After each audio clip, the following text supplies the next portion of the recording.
We request everyone to please rise to welcome the academic procession.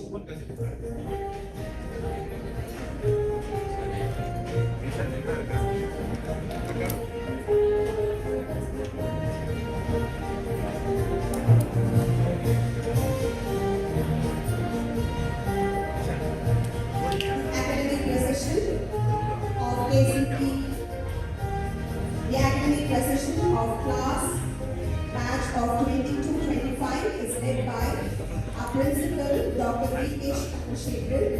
followed by Protocol Officer, Mr. K. Satish Kumar, Dr. N. Nandini, representing the Department of Management, Dr. Sumati, Assistant Dean, Department of Commerce, Dr. Maragadamani, Head Department of Tamil Creative Writing, Dr. K.S. Narayanan, Head Department of Data Science, Dr. Nandini Mohammed, Head Department of Political Science, Dr. C. Jnana Prakash, Head Department of Psychology, Dr. V. Sugandhamani, Head Department of Economics, Dr. Leo Getru, Head Department of Visual Communication, Dr. K. Dayarajan, Deputy Dean, Academics and Advanced Learning, Dr. J. Santosh, Head Department of Social Work, Dr. Vijaya Kennedy, Director of Global Engagement Office, Dr. Sarkini, Director Academic Quality, members of our institutional division, Shri N. Balasubramanian, and our respected President, Shri Shankar Raman Nayak, along with our esteemed chief guest, Mr. Sai Venkaraj Prasad, Executive Director, Bharat Biotech International Limited. May we request the dignitaries to kindly be seated. We also request everyone to be seated.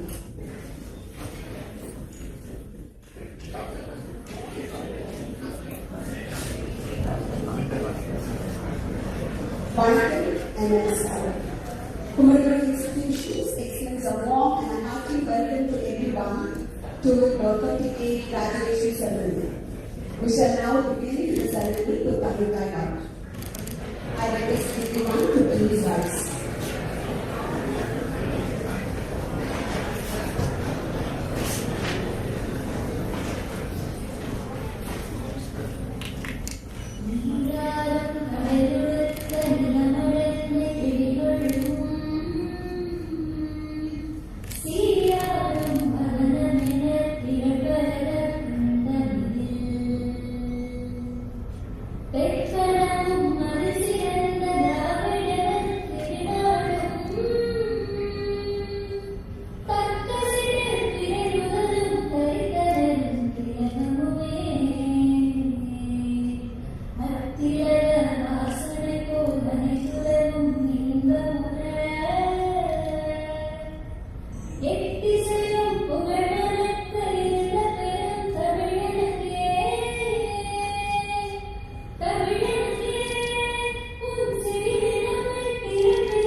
Principal of the College of Liberal Arts and Science, to welcome the gathering and present the college church.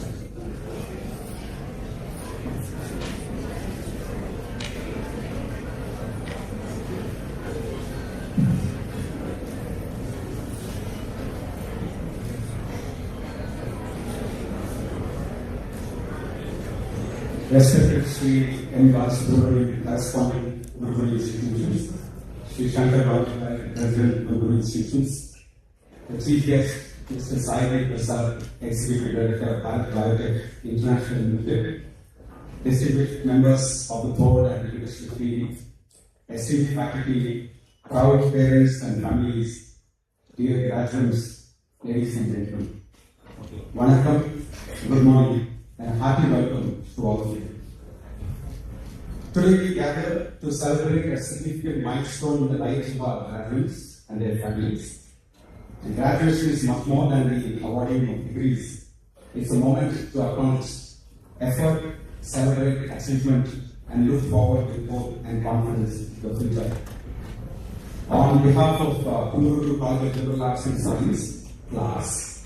It gives me great pleasure to welcome you to this graduation ceremony class of 2025. To our graduates, today marks the culmination of years of learning, growth, friendships, challenges, and discovery. Each of you has contributed to the life of this institution class in your own unique way, and we're proud of what you have accomplished. To our parents and families, thank you for the trust you placed in us and for the encouragement and sacrifices that have made this journey possible. Your support has been an integral part of every success that we celebrate today.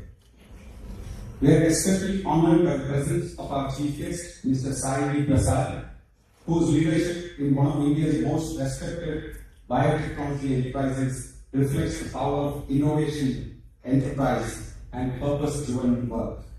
We are grateful that Sir has chosen to share this important occasion with us.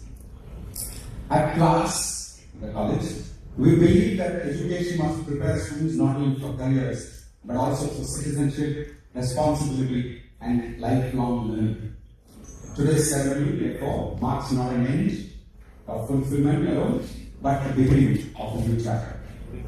As we celebrate the accomplishments of our graduates, we reaffirm our commitment to nurturing individuals who are intellectually curious, socially conscious, globally aware, and prepared to contribute meaningfully wherever life takes them. With these thoughts, it's my privilege to present the college report. Founded in 2018, inspired by the vision of Architect Dr. Alumni, KCLAS was established to provide transformative and interdisciplinary education that prepares students not only for careers but also for thoughtful participation in society. As part of Kuguru institutions, with over 4 decades of educational legacy and a community of more than 30,000 alumni, KCLAS continues to grow with clarity of purpose and confidence in its mission. At the heart of our campus stands the orb, anchored by the 115-foot high national flag post. It serves as a reminder to all of us that education must remain rooted in values, identity, and a larger sense of purpose. Today, Kuguru College of Liberal Arts and Science KCLAS offers 11 undergraduate programs, 2 postgraduate and 4 doctoral programs. Our academic community is supported by 71 faculty members, of whom majority hold doctoral qualifications, while many bring also valuable industry and international experience into the classroom. Academic excellence remains central to our journey. The graduating class of 2025, this class, has produced 6 gold medalists and 40 university rank holders by their university. Reflecting the commitment of our students, the dedication of the faculty, and also, of course, the support of the families. This year has been marked by significant institutional milestones this past year. In 2025, Kuguru College of Liberal Arts and Science became the first arts and science college in India to receive the prestigious QS Diamond rating. The institution was also recognized through the NIRF rank band of 100 to 150, the ASSOCHAM Education Excellence Award, the CII Industrial Innovation Award, and the IGDC Green Campus Platinum rating. Together, these recognitions reaffirm our commitment to quality, innovation, sustainability, and continuous improvement. A defining feature of KCLAS is the range of learning pathways available to students beyond the formal curriculum. Through the Liberal Arts Certification Program, students engage every semester in over 40 multidisciplinary courses led by experts from academia, industry, policy, and the creative sectors. Over 700 students every semester participate in such experiences, exploring ideas that transcend the usual disciplinary boundaries. Complementing this liberal arts certification is the Edge Plus, our platform for experiential learning. Through about 40 programs and more than 2,300 student engagements, learners in class participate in global and national immersions, professional certifications, outbound training, and online learning opportunities. Students travel destinations across India, Asia, Europe, West Asia, and North America, gaining exposure to diverse cultures, institutions, and professional environments. Entrepreneurship continues to receive special emphasis through the Young Entrepreneurs Program, which provides BBA students of class with industry mentorship, venture ideation opportunities, and practical exposure to entrepreneurial thinking and business creation. Research, innovation, design, and entrepreneurship, represented through the acronym RILE in Google, remain important pillars of institutional growth for class. During the year, faculty secured more than 7 lakh rupees in external grants, expanded national and international collaborations, and contributed to research and innovation initiatives. Looking ahead, class will launch this year the REACT Fellowship within the Master of Social Work as well as the MA in Political Science programs from 2026, integrating social innovation, research, and community engagement to prepare future change makers. Our academic departments continue to create vibrant spaces for dialogue and inquiry through conclaves, conferences, workshops, faculty development programs, and cultural exchanges. A notable initiative during the year was the Coimbatore Conclave, organized in partnership with the Reset Foundation. The conclave brought together current and former diplomats, defense personnel, scholars and experts in geopolitics and geoeconomics. The inaugural session was addressed virtually by the Chief of Army Staff, reflecting the significance of the platform and the quality of conversations hosted by class. Alongside this, initiatives such as Data Speech for Data Science, Genesis Economic Conclave, Winning Edge Sports Performance Conference, and several such initiatives enrich the intellectual life of the students and the faculty in the institution. The outcomes achieved by our graduates reflect the strength of these experiences.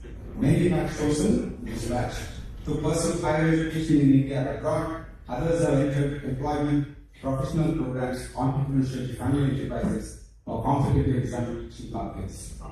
The diverse destinations reflect both the aspirations of our students and the breadth of opportunities available to them. At class, excellence is accompanied by inclusion and opportunity. More than 100 students currently benefit from full scholarships, while over 30 sports scholars receive support to pursue their academic and athletic aspirations. Through initiatives such as the Mahatma Gandhi Scholarship and the N. Mahalingam Step Scholarship, Kumaguru institutions continue to ensure that talent and potential are never constrained by circumstance. Social responsibility continues to remain integral to our educational philosophy. Every final year undergraduate student participates in the community engagement program, learning through service and meaningful engagement with rural and urban communities. Alongside this, students from social work, economics, political science, and other disciplines actively contribute to initiatives that create tangible social impact and strengthen civic engagement. Our students also continue to distinguish themselves in sports and co-curricular pursuits, bringing laurels to the institution through achievements at state and national levels. These accomplishments reflect our commitment to holistic development and excellence beyond the classroom. As we celebrate the graduation of the class of 2025, we reaffirm our commitment to nurturing graduates who combine academic excellence, professional competence, social responsibility, and lifelong curiosity. Thank you. Thank you, sir. May I now invite our respected President, Shri Shankar Raman, to deliver a presidential address.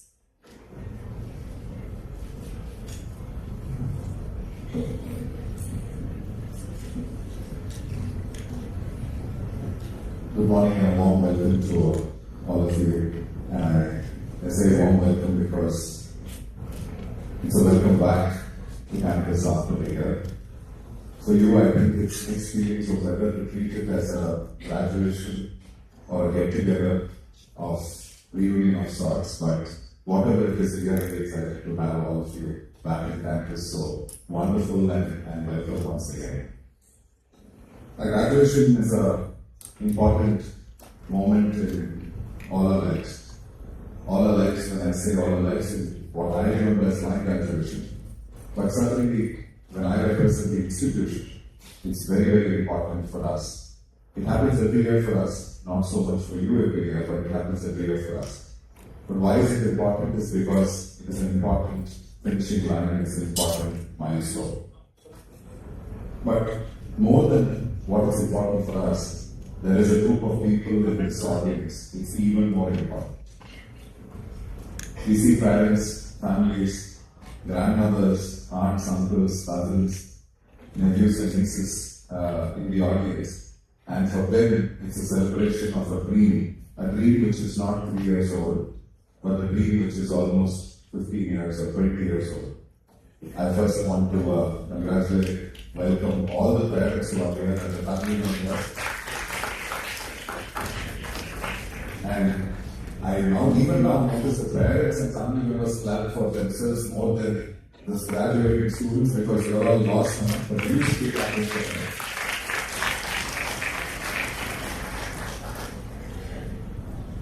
இந்த தருணத்தில் அவங்க ஒவ்வொருத்தரோட கனவும் எப்படி நடந்ததுன்னு யோசிச்சு பார்க்கும்போது 15-20 வருஷமா தினம் உங்களை இந்த சிச்சுவேஷன்ல வளர்த்து இந்த கான்ஃபிடன்ஸ் உட்கார வைக்கிறதுக்கான ஒரு ஃபேண்டாஸ்டிக் ஆப்பர்ச்சுனிட்டிக்கு you should be extremely excited and grateful, and I'm sure they are very excited today. But along with that, we see all of us in the institution. All of us in the institution excited is because we are seeing you back, coming from whatever you're doing, you're studying, you're working, you're doing businesses, many other things. I think it's very, very important for us to look back and say that you have done well, congratulations, and we are excited for you because now you get a sort of an official visa into life, a professional visa into life where you should go on. Kumaruru, we hope, was a place where you made friends, where you learned some things, you had a lot of fun, you experienced life, and you got ideas of how life can be built further. The vision of our founder, Archil Raya, was not to hand out certifications, was not to give out degrees or jobs alone, was to ensure that some of you will go out and many of you will make this country great and the world a better place. The institution is not here just to give you knowledge and ideas about subjects, which is very, very important. But it is here because it is to teach you character's life. It is to teach you what more can happen, what more can you do with your lives. A graduation is a time when we can remind you some of those things, and also the last opportunity where we can force you to sit in rows, sit obediently, sit quietly, sit sincerely, so-called while you're excited to win. While you're chatting amongst yourself and catching up on stories, we get the last opportunity to tell you things where we want you to. I want you to know about what you should do in life. For us, it's a sense of joy because it's a sense of fulfillment. For the faculty, for some of them, I'm sure it's a sense of relief to see some of you move on. But for a large sense, it is a sense of joy. It is a sense of excitement because they were part of this process of launching you into society, launching you into the world on to see how well you will do in the future. But a graduation is also a ceremony. A ceremony is also a formality. A formality also has a format. And that format is something which is special. And anything ceremonial makes humans slightly different. That is why all of us are dressed in ways that we wouldn't dress every day. I think it's very important in the ceremony to also have somebody special to talk to us. Because sometimes we learn each other, we learn from each other. But it's also important to have somebody who is interesting, who's inspiring, who has an incredible story. while Umardu has instilled many things in many of you, we also wanted to get somebody who, in a way, has instilled something in many of us. Somebody who has worked hard to make this country and the world in India, this country proud and strong, this country to be self-reliant, and also has defense systems of another order. In the age of war, we are all talking about drones and missiles and nuclear warheads and submarines and ships and so many other things. But let's not forget, the first line of defense comes from the fact that you have to be healthy. And for you to be healthy, you have to have resistance, you have to have strength, you have to have the ability and health. And one of the greatest transformations in the world has been the idea of vaccines and medicines. I was asking our chief guest and my good friend, Mr. Sai Prasad, who's here with us, on how many people in India would have had their vaccine of some sort. And can somebody guess the number? Can somebody guess what percentage of people in this country, which is 1 billion plus, would have had a vaccine coming out of Bharat? Can somebody guess?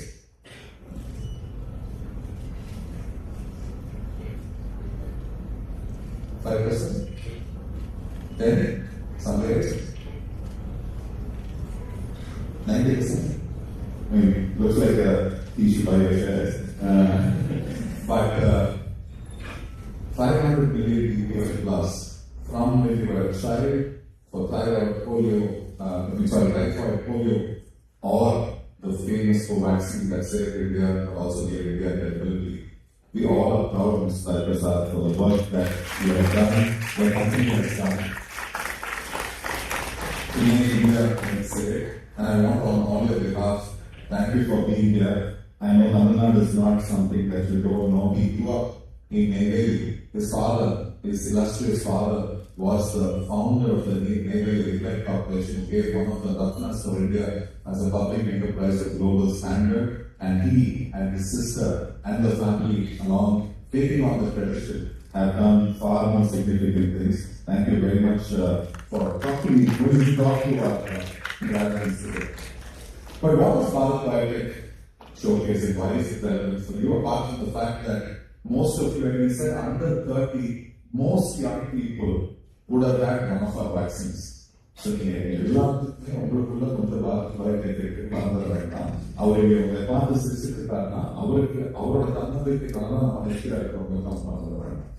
is very, very important because if we are here early, we have the confidence that there is science and technology. But there is science and technology is Bharat's science and technology. The ability of young people to work along and create this what is made possible.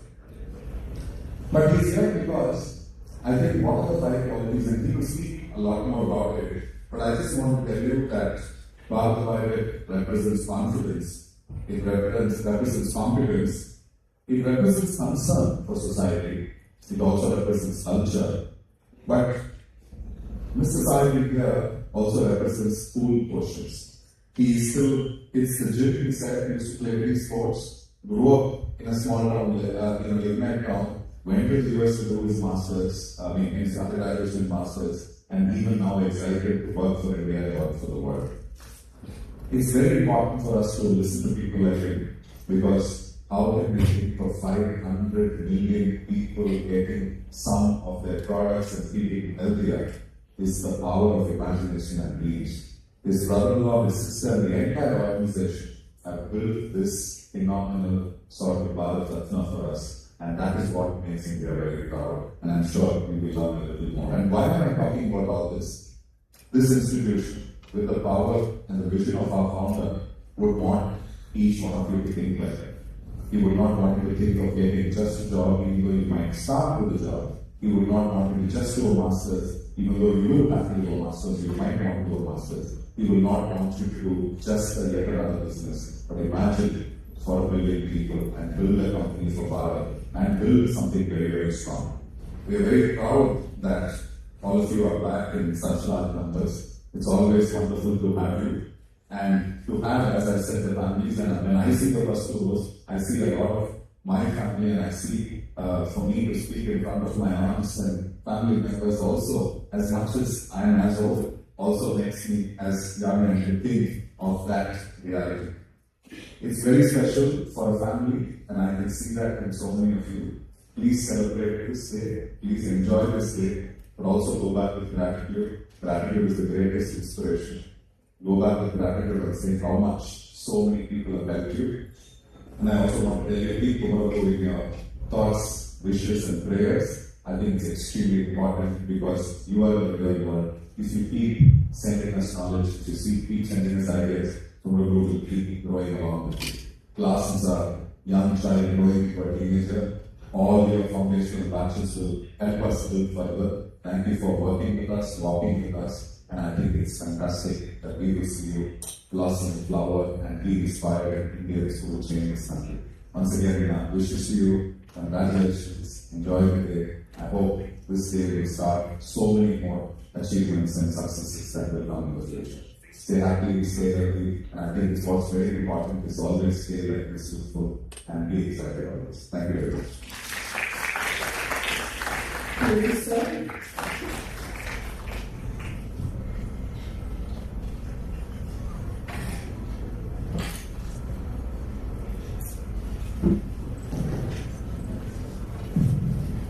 I declare over that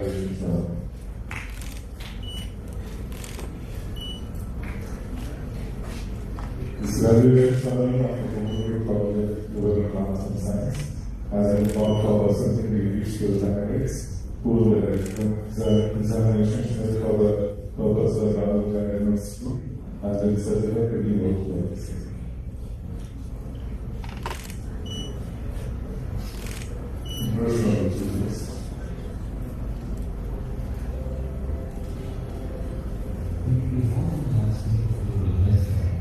Where the true measure of progress lies in transforming scientific discovery into scalable and accessible solutions.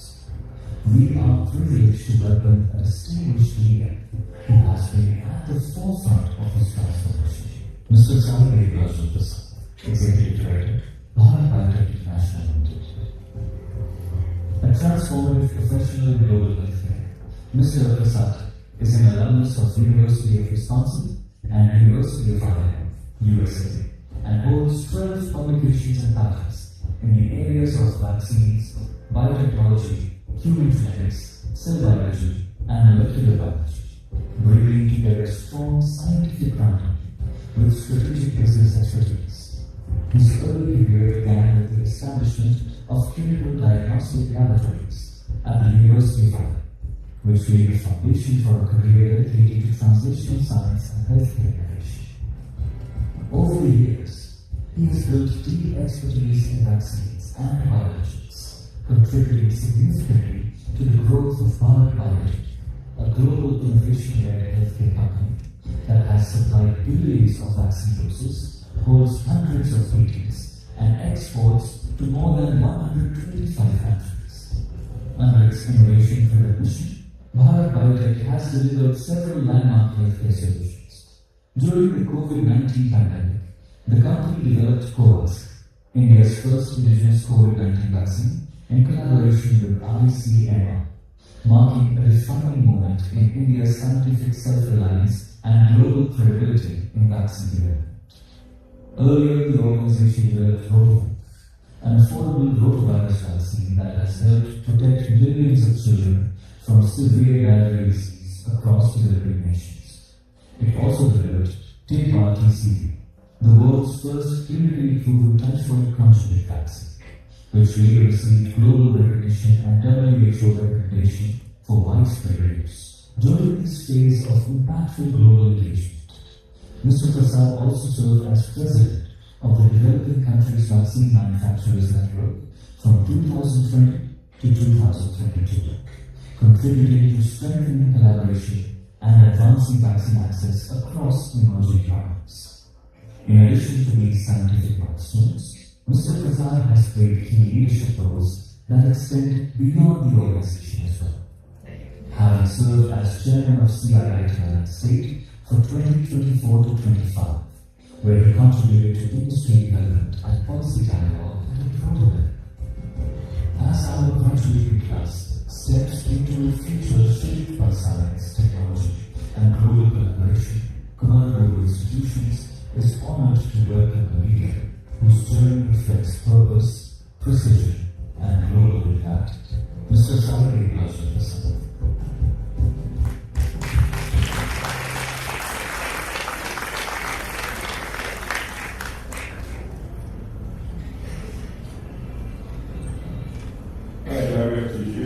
Mr. Salary Prasad, to the Institute.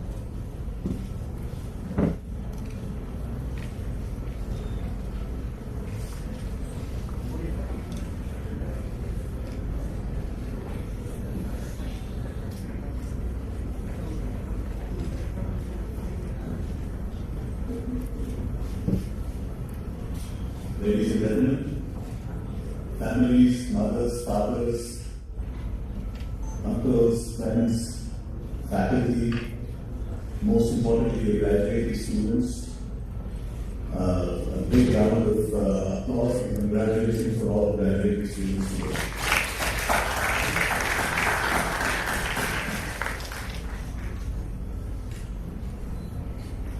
Mr. Balasubramanian, Shri Ankara, Mr. Saravanan, Dr. Saravanan, Dr. Kennedy, and Dr. English, and honorable ladies and gentlemen on the dais. Thank you so much for inviting me. It's truly honored, it's a pleasure. It's very good to see a good institution with good sound systems and practices, and a good faculty and a good student world. Really nice to see that. Thank you so much.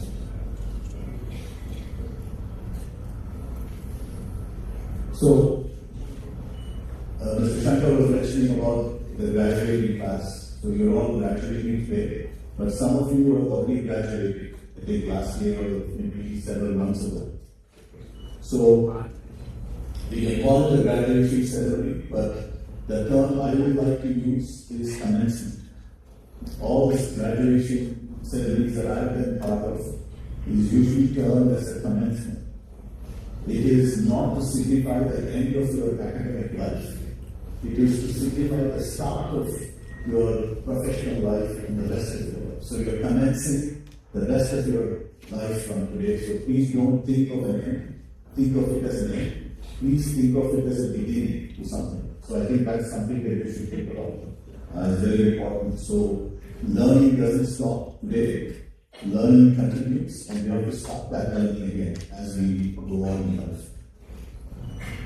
The next thing I want to do is I request all graduates to stand first. Only the graduates. Please take a look at your family members, your mothers, your fathers, friends, and thank them. Give them a round of applause.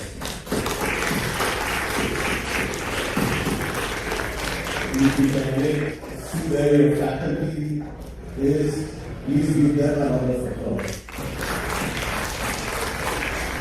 And also give a round of applause to God, I guess.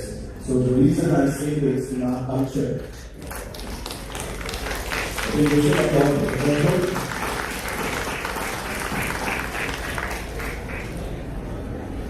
So in our culture, we speak about Mata, Pita, Guru, and Deve. So I think we need to think about that, where we came from, who has supported us to be here, who has taught us, and eventually who is going to be leading us spiritually, I guess, and guiding us. So I think it's important that all of us think about that. So that's very important. So as you start, please sit down. Please sit down. Sorry, but that's really sit down. I do a lot of standing meetings every day. I stand for about 3-4 hours a day. So for me, standing is a bit of a habit. So as you start your professional career, I want to leave back a few thoughts with you. That you can think about, you can ideate on, you can discuss that with your colleagues, friends, family members, debate on it, learn from it, try on it. But these are conversations I want you to have in the next few days or weeks or months, whenever it is. But please do have those conversations. So I've traveled to more than 80 countries in the world. I've seen how different countries are organized, politically, bureaucratically, business, culture, religion, food, clothing, language, pretty much everything. In all my travels, I can tell you one thing. You are living in the best country on the face of the earth. There is no other country in the world that has a combination of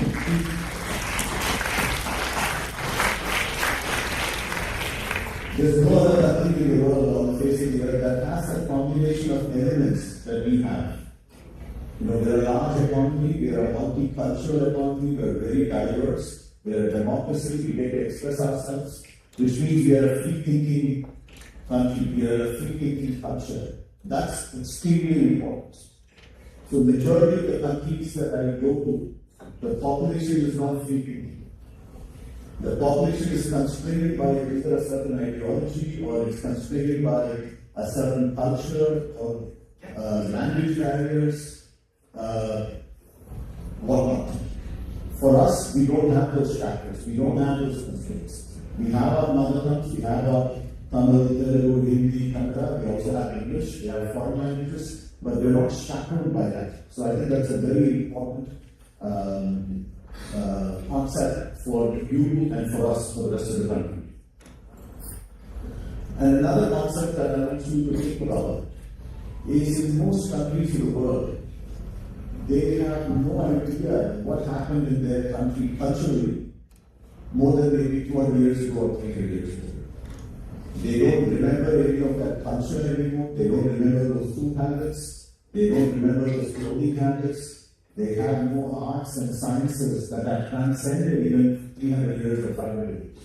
Whereas in our country, we have arts and sciences and mathematics and astrology and astronomy and Vastu or architecture, for example, performing arts, dance, music that have stood the test of time. They've been here for 5,000 years, they've been here for 6,000 years.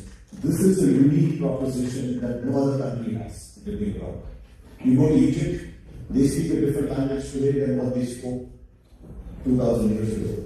They have a different religion today, they have a completely different culture religion today compared to what they had 2,000 years ago.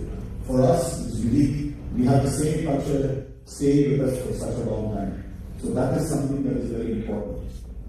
And I'm not saying that these, whether it is a Shastra or a Kala or a Vidya as we call it, I'm not saying that these are perfect.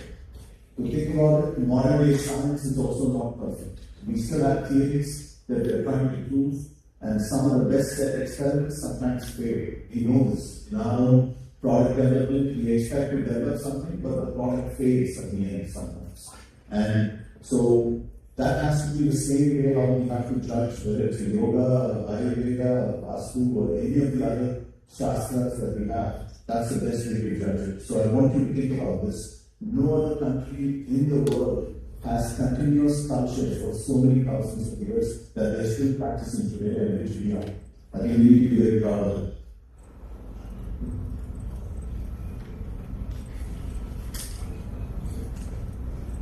And what fascinates me is also that, we're all gathered here, we're about 1,000 people here gathered here today.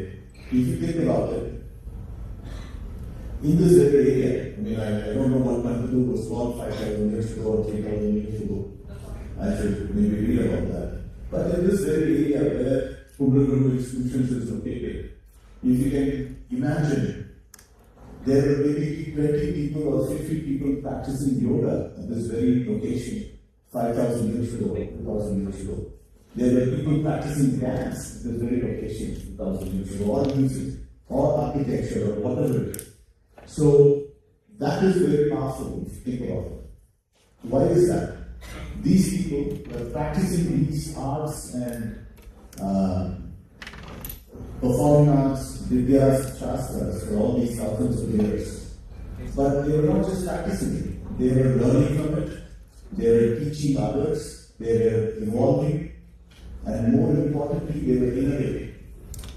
So that brings me to what I wanted to speak about today, innovation. And that you should know that the fact that these Shastras and Vidyas have stayed with us for such a long time, they have stood the test of time, they have been innovation. So innovation is in our culture, it's in our DNA, which means it's in your culture, it's in your DNA. Don't shy away from it. So you have to be, to succeed in the modern day world, you have to be innovative in many ways. You have to look around who's next to you, and you have to see how to differentiate yourself from that. So innovation helps. And it's not just making a discovery to get developers. Even small things in innovation definitely helps. But I want you to think about it. Let not anybody tell you that you cannot innovate, you cannot be novel in your thinking. Our forefathers and ancestors have been doing that for thousands of years. We are a product of them. It's in their DNA, it's in our DNA, it's in your DNA. Please think about that. And I want you to discuss these things. My request to you is please discuss it. I know today we're having a cup of coffee or having a dinner with family. Discuss these things. It's important that you have these conversations with each other and your family. And what has this given us? This has given us a lot of resilience as a culture to survive, to adapt. What does it mean when you have a 3,000-year-old culture that is still surviving and thriving today? That means this culture has the ability to adapt. It has the ability to survive. It has the ability to thrive. Which means you have the ability to adapt. You have the ability to survive. You have the ability to thrive. Which means you can face any concept, whether it is AI or machine learning or robotics or any of the new concepts, but you will be able to survive and thrive in the face of that because it's in our DNA, it's in our culture to adapt to this. So please think about that. That's very important for you to think about it. And also what we have achieved as a country. We got our independence maybe around 77 or 78 years ago. Another 2 decades, 2.5 decades, we will be 100 years.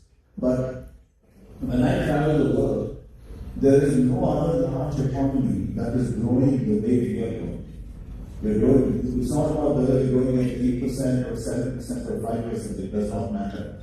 But we are thriving. The future is better than the past as far as we are concerned. And if you think about it, every other large economy or even a small country has grown because of either their own natural resources or slavery or colonialism or foreign wars or dictatorship or communism or any of these kinds of concepts. India is the only country that is growing purely on a very complex democracy, sometimes very confusing, sometimes very funny or painful, but it's a democracy nonetheless. And we are thriving because of that. That's very important for you to also think about how we are able to grow despite our chaos in our democracy. We are not a monolithic entity like China or a monolithic entity like Singapore or something like that. It's very small and there's only one culture or one concept. And we have achieved this only for one reason. One reason and one reason only. We have achieved it only because of human resources. Think about it. We did not do any slavery or colonialism or anything else. We only achieved this economic growth that we have achieved only because of human resources, and that human resources is you. So you need to take part in the future growth of our country. Only then our country can grow to the next level of greatness that we are working on. Today our per capita GDP is about 3 lakhs rupees. The target for our own country is anywhere between 10 and 15 lakh rupees, the per capita GDP, which is another 2 decades from now. Which means you have to work hard towards it, I have to work hard, many of you on the stage has to work hard towards this. Again, my request to you is, please think about some of these concepts and have these discussions. I will guarantee you that it will enrich you. And I know I should address the big bogey in the room. Everybody is thinking about AI, what AI is going to do to my life or your career or anything else like that. AI is a disruptor. It's good to have a disruptor in the early stage of your career than when you're at my age. Today I look at AI and I'm looking at which part of my company or which part of my life is it going to impact. For you, you're starting at the base level today, you can learn everything there is to know about AI. And also, AI is eliminating a lot of lower level monotonous jobs. That's where a college graduate thinks that they're doing. So think about this as an opportunity. Don't think that we are applying for a lower level entry level job that AI is going to remove in today or 2 years from now. Apply for a mid-level job for new graduates with AI skills. That's what a lot of companies are doing. They're recruiting fresh graduates with AI skills for mid-level jobs. I think we need to think through those concepts and learn the kind of AI skills that is required to make yourself presentable for those kinds of opportunities. And you need to do it. And to think about it, what is my advice to you? What is a good commencement speech without giving some yarn, right? Giving some advice. So I think you're going to get about 4 or 5 pieces of advice from me before I wrap this up. Colleges, universities, schools are all based on structured learning. You go to class, you study what is provided to you in your textbook or research publications, you get graded on it at the end of the semester. You get your grades, you accumulate enough good grades, you're sitting in front of us today for graduation. I studied, undergrad in the US, like Mr. Shankar was mentioning, and master's also in the US. So what do I take pride in from my alma mater, from my undergraduate and master's and MBA education? I take pride not in what I learned during my 8 years or 9 years in college and masters. I don't take pride in what I learned, but I take pride in the fact that my universities prepared me for a lifetime of learning. And I think that's what's more important. And from the kind of interaction that I've had with the faculty and the management at the Kunguru institutions, I'm very sure that they have prepared you for a lifetime of learning. So you could stand 10, 20 years from now saying that, what I learned at Kunguru institutions might be X, but what they have instilled in me is a concept of lifetime of learning. And that's what's important, and that's what will make you successful. Because 5 years from now, nobody will ask you where you graduated, but they will ask you what you know and what you have learned in that time. And what you should do, the other concept is, you should be the first to accept when you don't know something. Don't let somebody else tell you what you don't know. You accept. Before they will tell you, say, I have this gap in me, I have this lacking in me, I need to improve on that. Don't wait for somebody else to do it. In an academic environment, you study, you get graded, you present, and then your professor tells you that you're good at this or you're not good at this. But when you're in a professional life, you don't want to hear from your supervisor or your colleagues that you're not good at something. You need to realize it yourself. Okay, please think about that. Don't wait for an outsider, somebody outside to tell you that we need to improve on this. You please improve on it yourself. It's easier, even from your own ego, it's easier if you realize that I am bad in math or I'm bad in some skills, I need to improve myself. It's much easier if we grade ourselves as about somebody else that we grade ourselves. And another concept that I want to place behind you is differentiate between professional criticism and personal criticism. And I know this is maybe a new topic for you. For me, I have practiced this for about 30 years now, 35 years. It's helped me a lot. When somebody criticizes my work, I immediately distance the professional part of it and the personal part. They're criticizing my work, which means I need to improve on my work, on my speech or my presentation or my financial analysis or my research. They are not criticizing me personally. Does everybody understand this? Can I see a raise of hands from all the graduating students if they understood this concept? Differentiate between personal and professional criticism. When somebody criticizes you professionally, when your professor gives you a low mark, don't go to your room and cry it out. That's personal. You're taking it personally. You understand this? Yes? Yeah?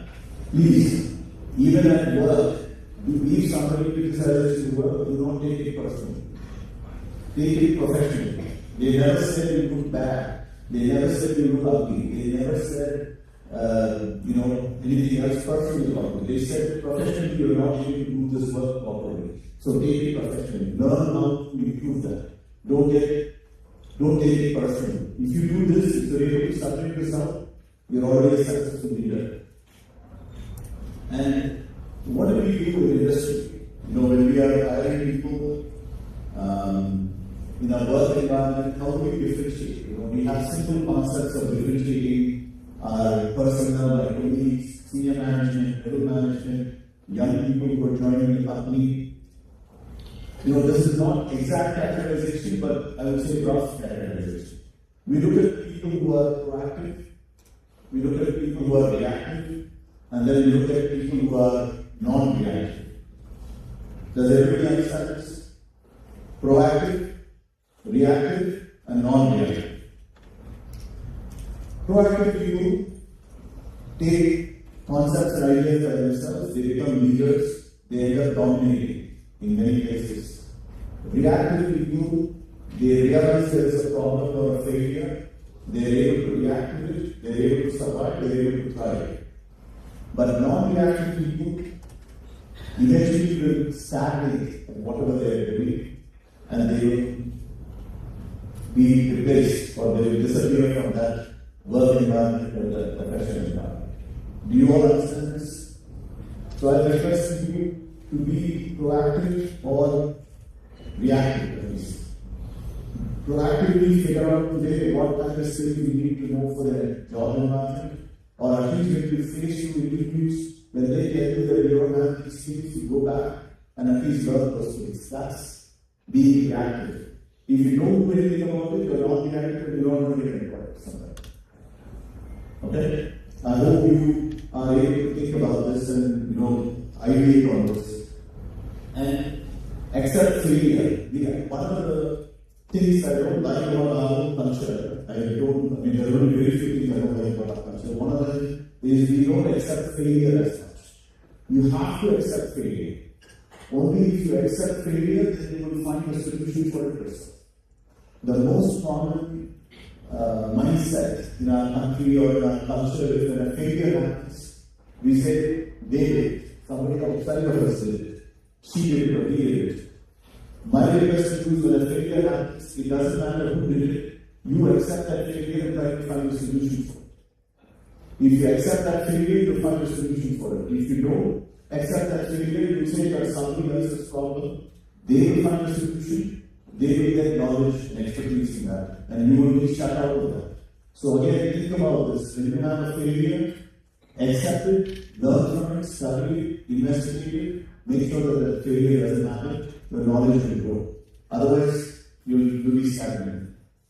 And develop, I would say, some amount of soft skills. Even if you have to make a harsh comment to somebody, try to put it in a polished manner that they can accept it and be reactive on that. Don't be like me. I know this is a work in progress for me. Sometimes I'm also pretty tough to the people who work with me, but I also need to learn and do all this area. This is very important because eventually, what is it that we want? We are not trying to hurt somebody, but we are trying to tell them things in a polished manner or in a soft manner so that they can react to it and our work will do. So that's what we're looking for eventually. So I think about these concepts. And my another piece of advice is maintain these relationships in college and high school for the rest of your lives. These are the best relationships you will have in your life. You will have more, you will meet new people that will have new relationships in the future, but these are the best relationships. In college, in high school, you will not get this back again.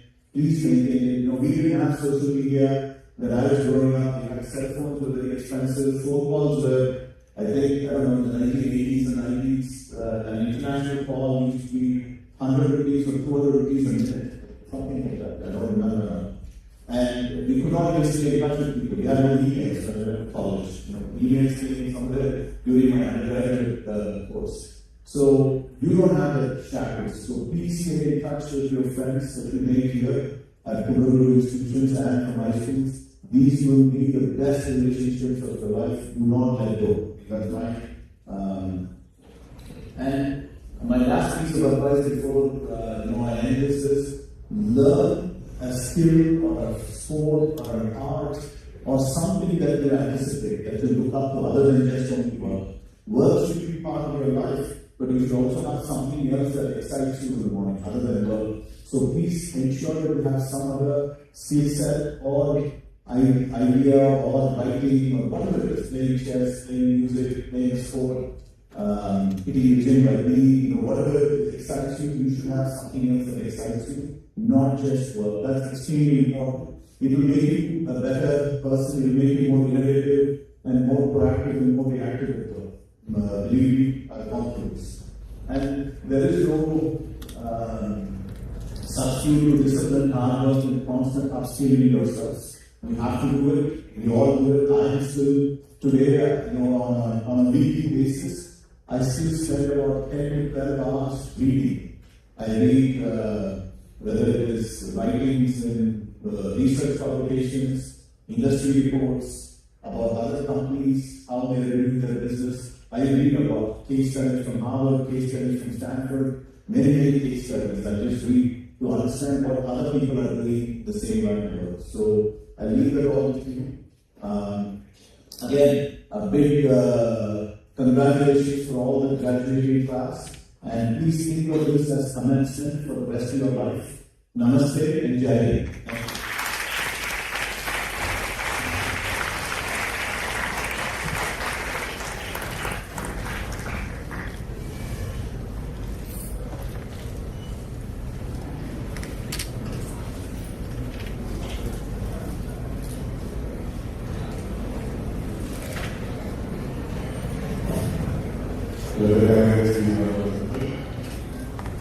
Dr. A. Dayarajan, Deputy Dean, Academics and Advanced Learning, will now present the Universe Rank Holders of Class Batch of 2025.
I'll just physical being on the stage.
Josika B. International Secretary.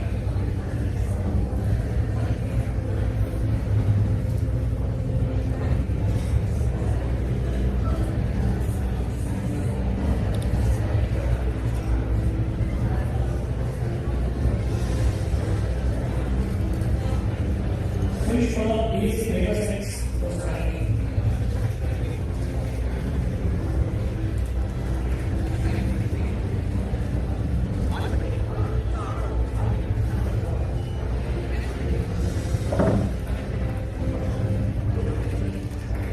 Maybe fish for easy paper sets was running.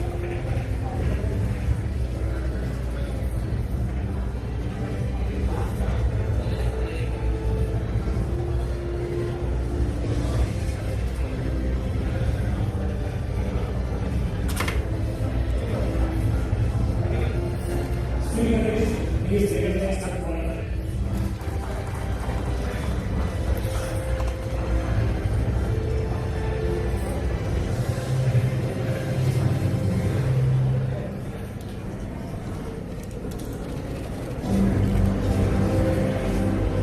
Monica, please take a next step forward.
Mr. Chairman, I, Dr. Siddharth present to the candidates in person in the Department of Economics who are being certified after examination to be duly qualified to receive the degree of Bachelor of Arts in Economics of Barclay University.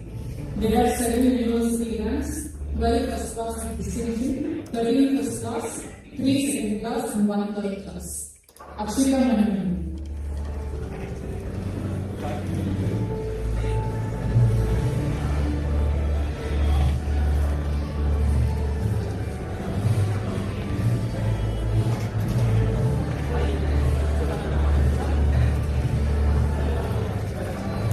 Amigesh Kumar Smith.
Vivek Kumar,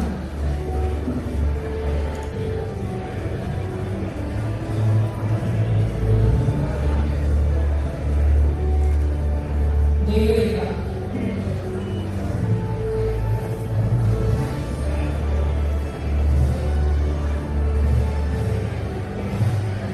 Devash Joshi,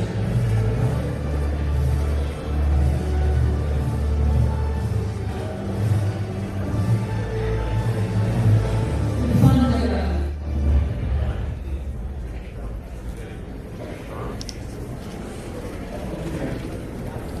Parameshwar,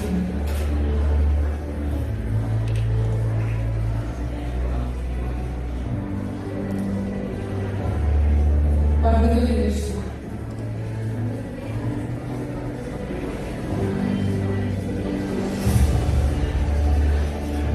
Kudushi,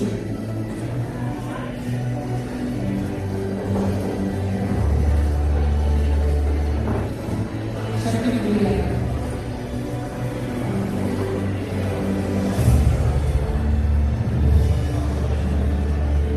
Sri Karimi,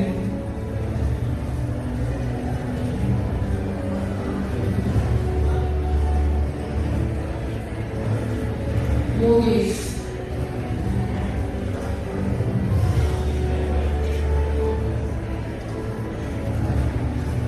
Mandira Murli. I also present unto you in absentia 5 candidates who have been certified after examination to be duly qualified to receive the degree of Bachelor of Arts in Economics of Bharatiya University. Mr. Chairman, I am Dr. Mohammad Kuduki, present and claim the candidates in person in the Department of Political Science who have been certified after examination to be legally qualified to receive the degree of Bachelor of Arts in Political Science of Bharatiya University. There are 9 university ranks, 27 first class with distinction, 27 first class, 7 second class, and 1 third class.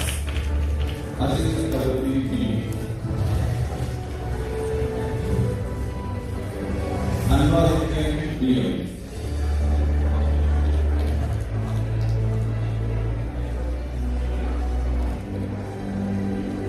Andy Janet S.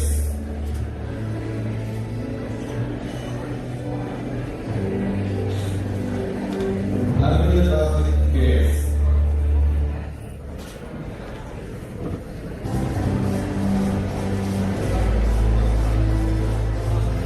Ashwin Kumar B.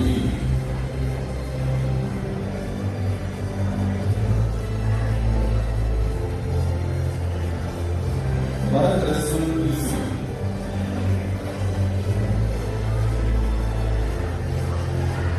Bhubanesh P.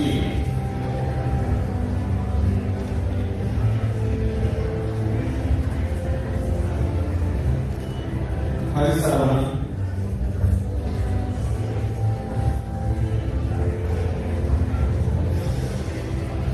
Hindu yes.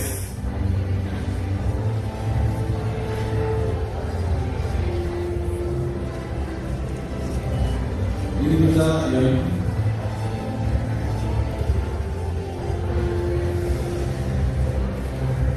Jayashri J.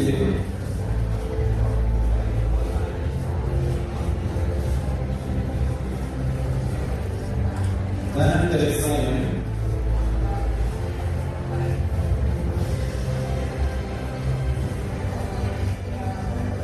Jyoti Priya S.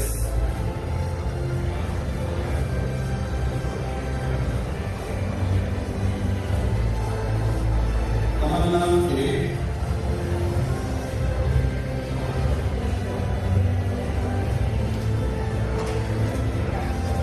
Manivarman Devi.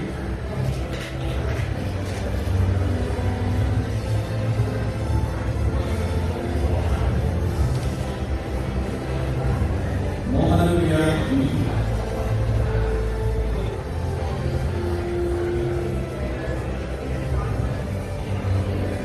Nandya MS.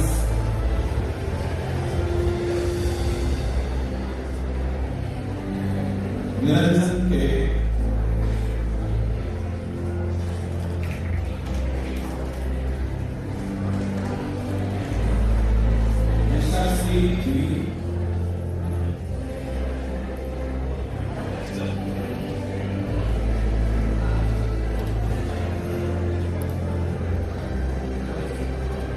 Pradeepika J.S.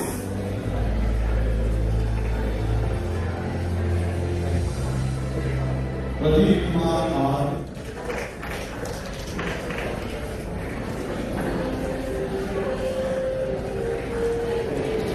Divashini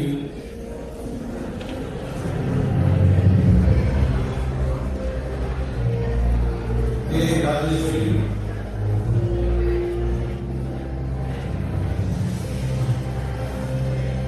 Ramashri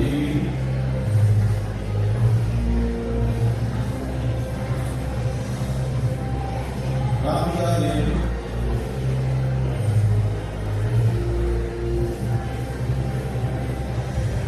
Rishika N.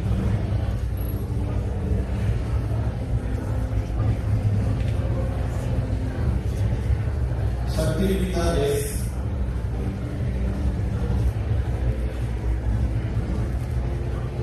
Samarika P.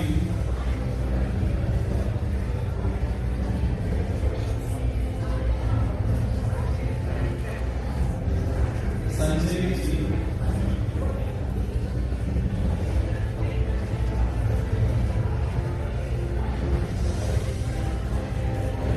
Sadhvi K.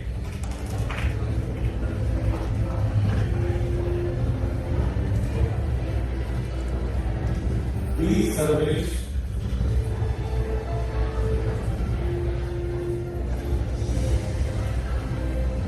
G.R. Sarvesh.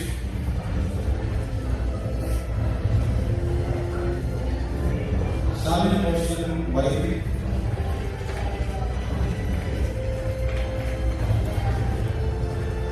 C. Supisha.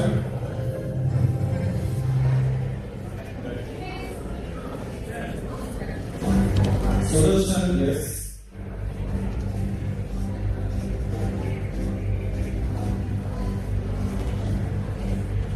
Kamal Khanna K.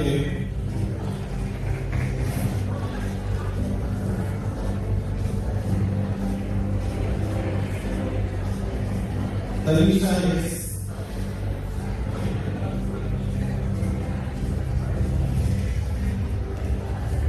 Alika R.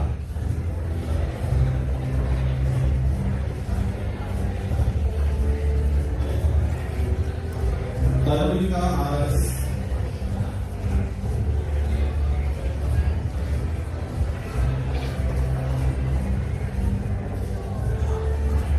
Varun M.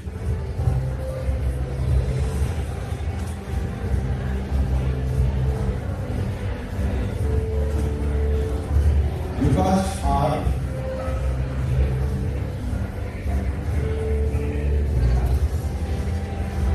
Varadarajan A.S.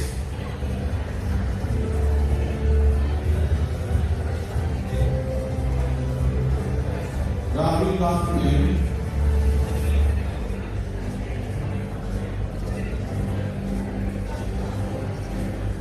Ashok Arima M.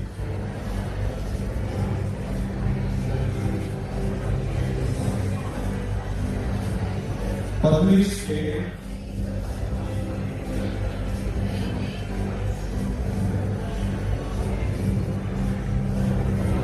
Sarvanamuya K.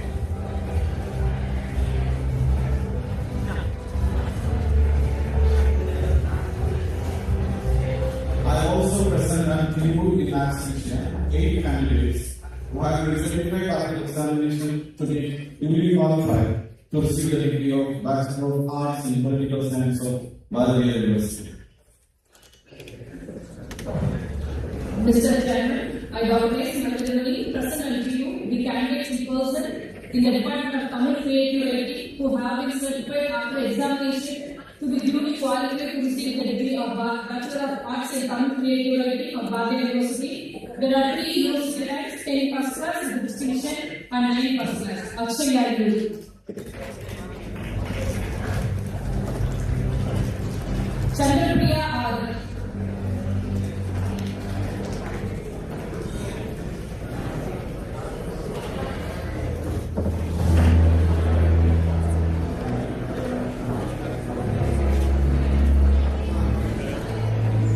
Chinnanan B.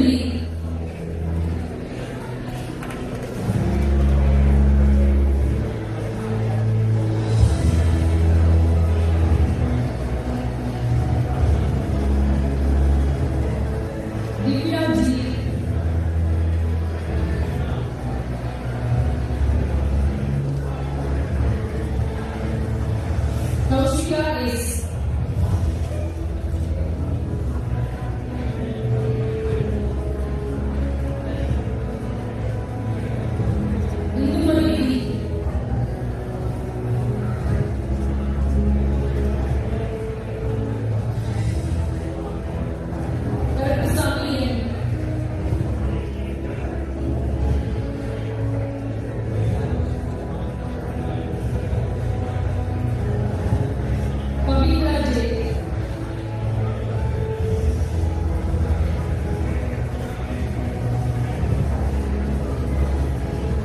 Ray Sambhavi B.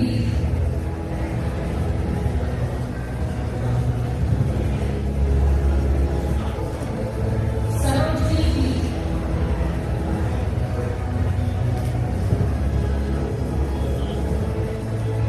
Swati M.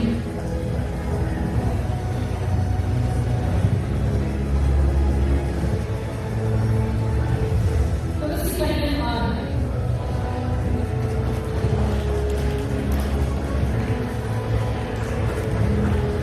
Vignesh K.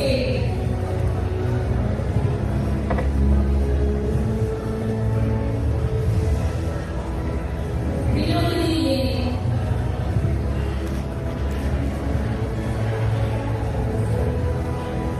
Bhavyan G.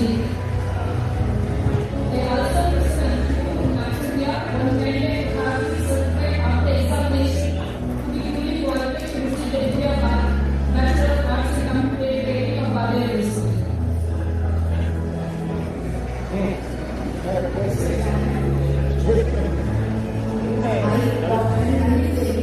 Present under you the candidates in person in the Department of Management who have been certified after examination to be duly qualified to receive the degree of Bachelor of Business Administration of Bhavya University. There are 70 first class administration, 40 first class and 4 second class. Monish B.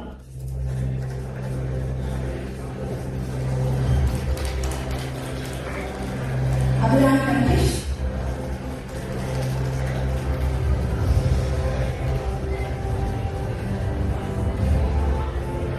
Abhinav S.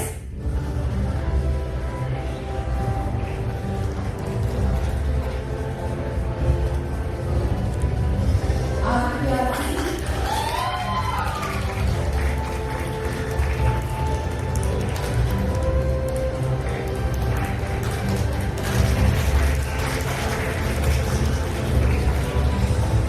Ashwati G.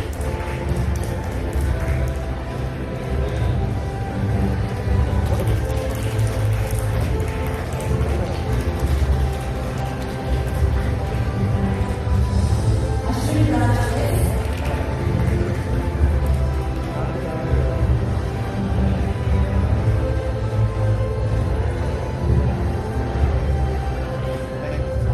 Karen C.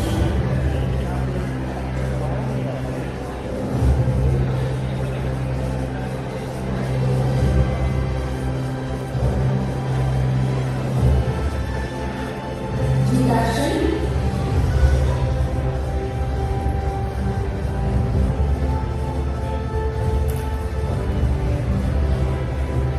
Ramesh V.S.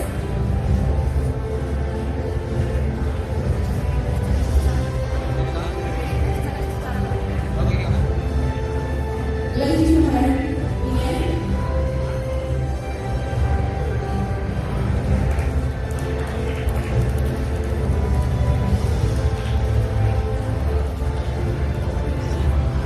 Harani M.D.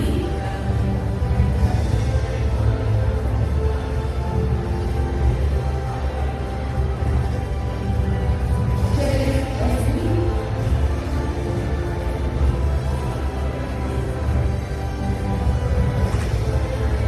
Jayashwari N.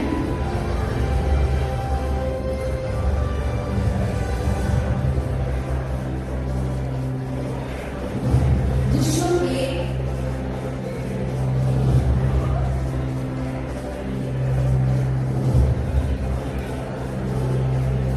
P. Kamal.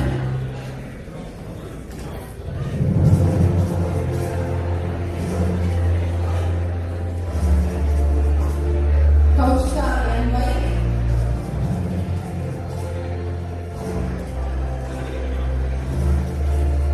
Lakshana K.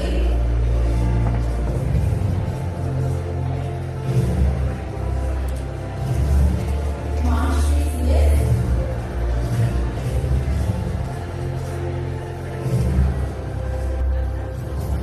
P. Madhudashri.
Venkatramji, DSP.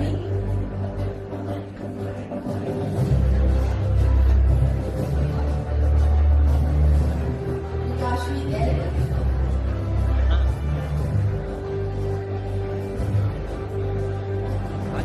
Guluvashni N. இன்னொரு card மாத்திக்கலாம் வெளியே போய் சொன்னாங்கல்ல நேற்று miss பண்ண சொன்னாங்க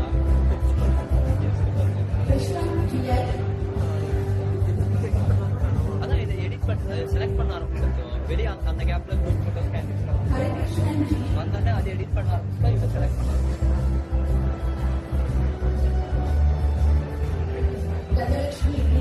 ஏன்னா உங்க உள்ள கிராஜுவேஷன் ஃபுல்லாகவே ஒரே கார்டு தான் அதான் நம்ம கார்டு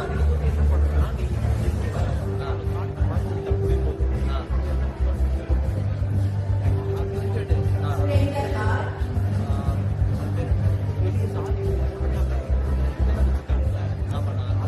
Sanjeev Priya R.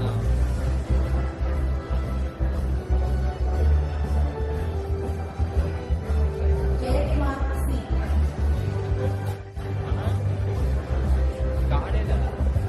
காலையில் கேண்டீன்ஸ் வேறு I also present unto in absentia 4 candidates who have been certified after examination to be duly qualified to receive the degree of Bachelor of Business Administration of Bharatiya University.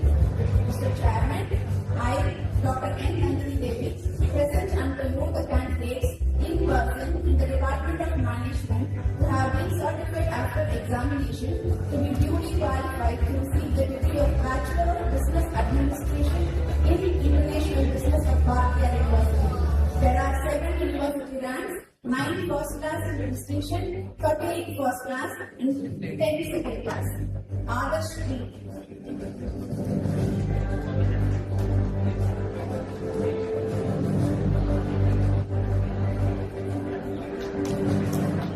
Aditya Raghu.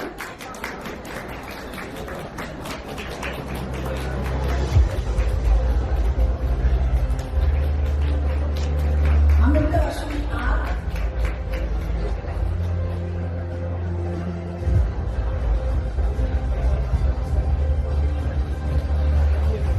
Avantika Mohandas.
Sriram,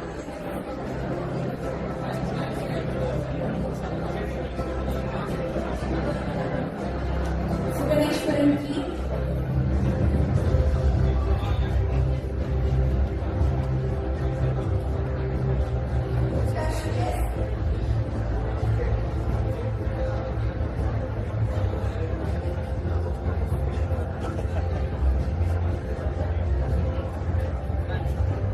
Vinisha P.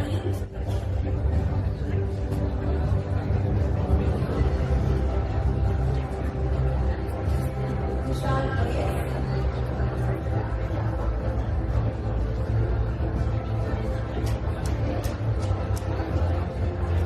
Kaushik Raj R.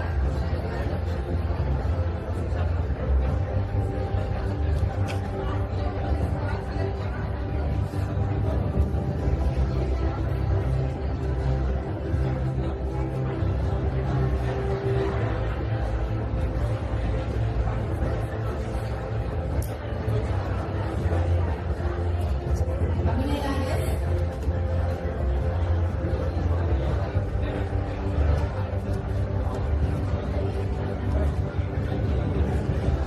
S. Darshan.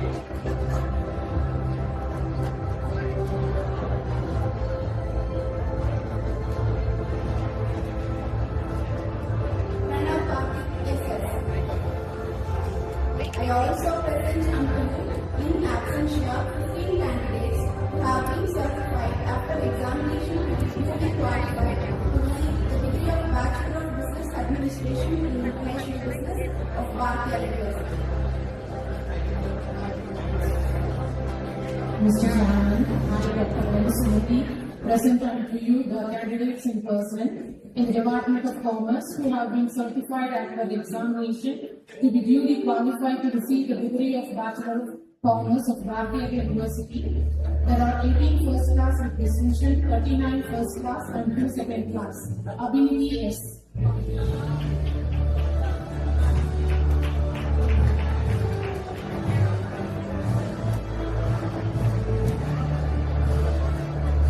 Akshaya Sri S.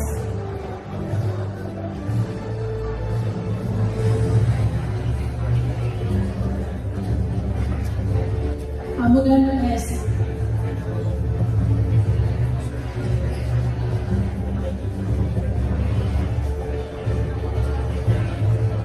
Anirudh R. Raman.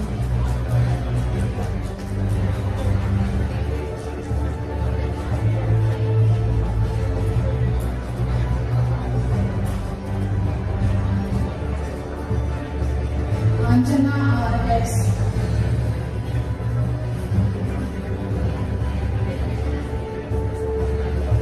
Ashmita A.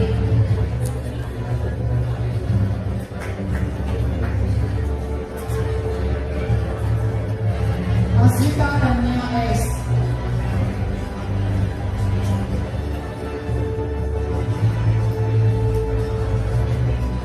Madra B.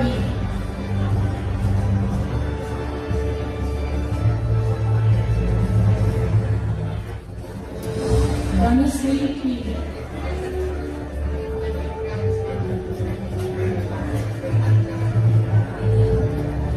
K. Dhanushri.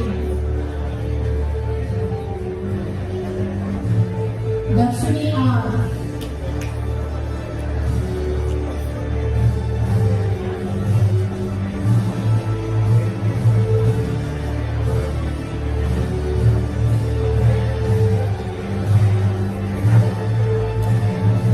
Gautam A.S.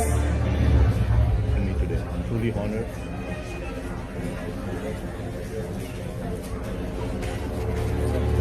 Gokulnath N.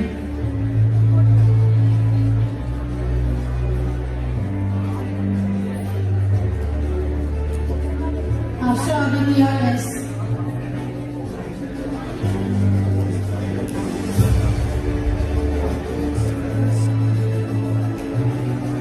Janesh Krishna Faculty. R. Most importantly, the graduating students. Big round of applause and congratulations for all the graduating students. Pratik Vikas P.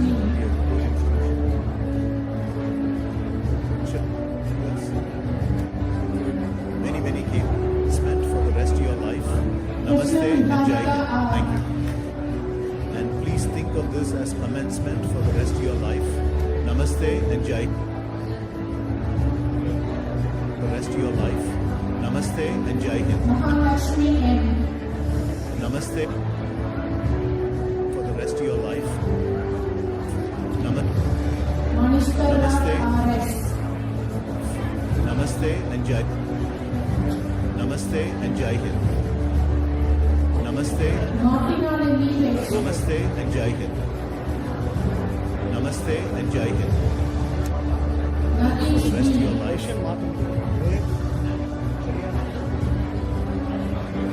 This commencement. All this Nandita graduation J. ceremonies that I've been part of is usually termed as a commencement. Class reading.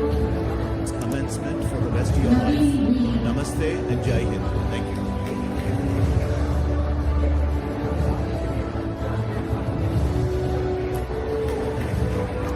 Nicola C.S.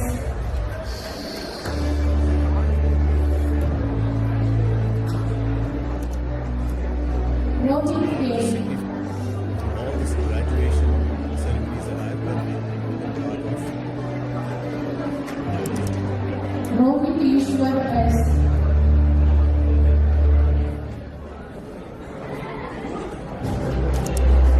Swami Rahman R.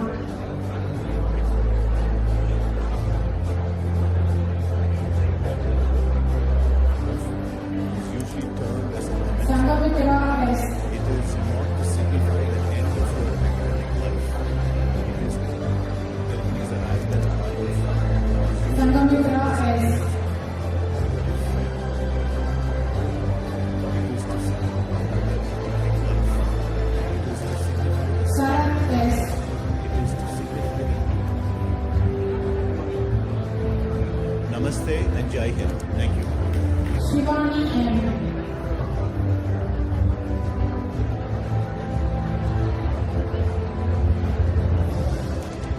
Shivendra Raja Bhonsle B.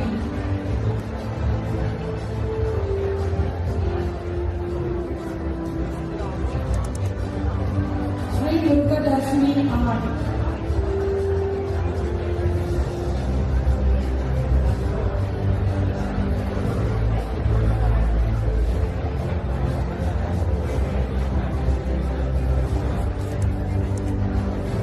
Sri Haricharan R.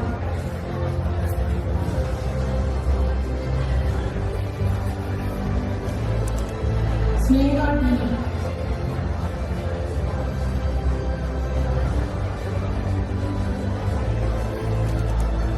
Srinidhi S.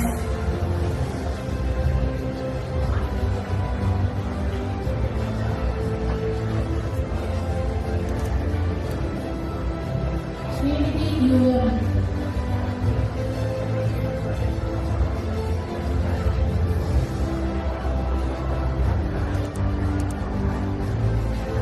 Sri Vaibhav P.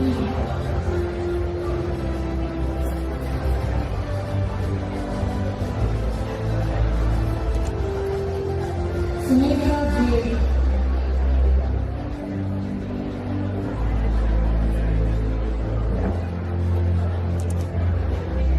Harish P.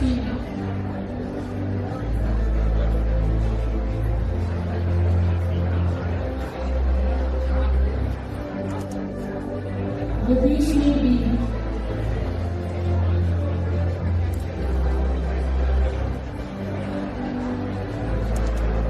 Vidur N.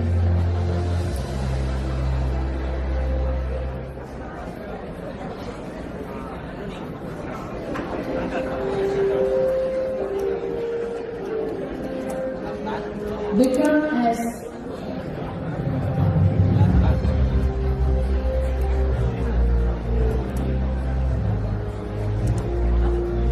Vinod K.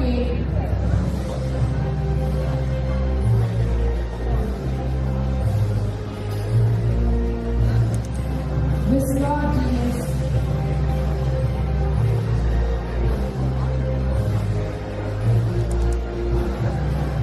Vasim Ashrat Yamar.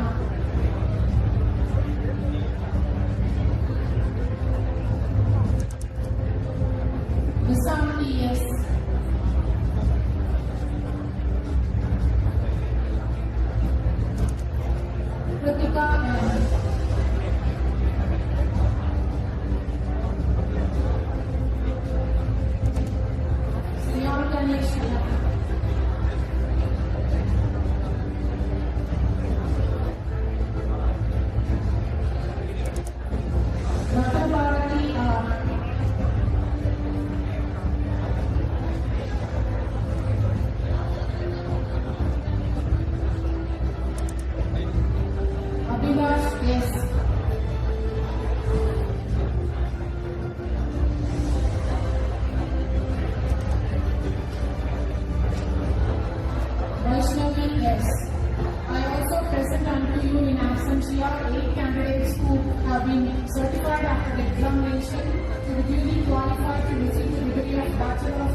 Bhatia University. Mr. Chairman, I, Dr. M. Sumati, present unto you the candidates in person in the Department of Commerce who have been certified after examination to be duly qualified to receive the degree of Bachelor of Commerce in Professional Accounting of Bhatia University. There are 37 first class with distinction and 22 first class. Devadarshini K.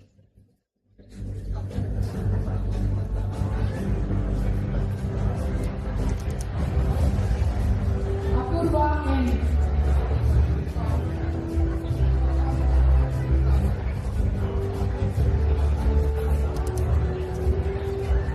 P.P. Arindamati.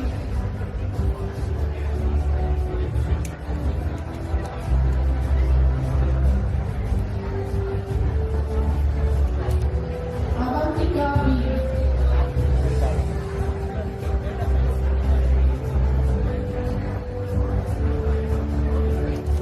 Bharat Pandian.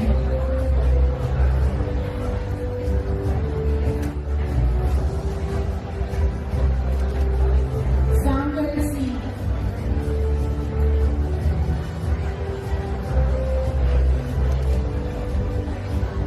P. Garanya.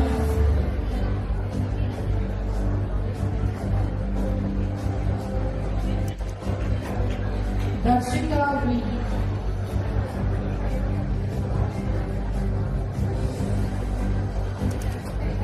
Dakshata S.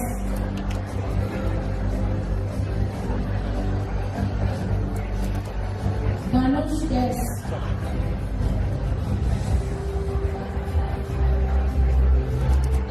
D. Dhanushri.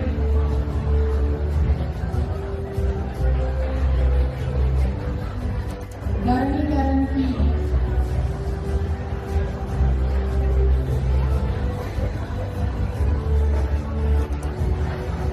Darsha R.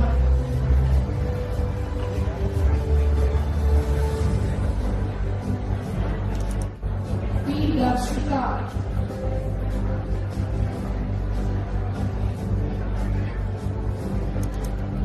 Dharani Sukesh.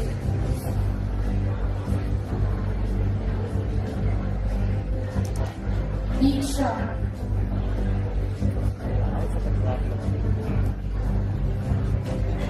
Gokul Ram R.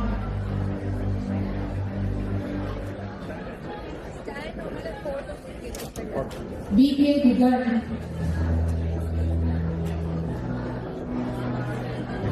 RDPS.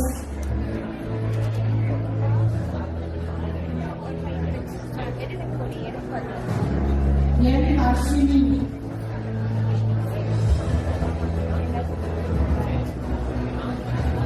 Janashri C.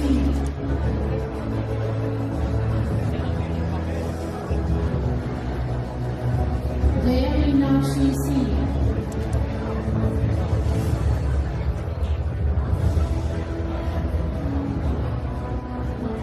Janisha J.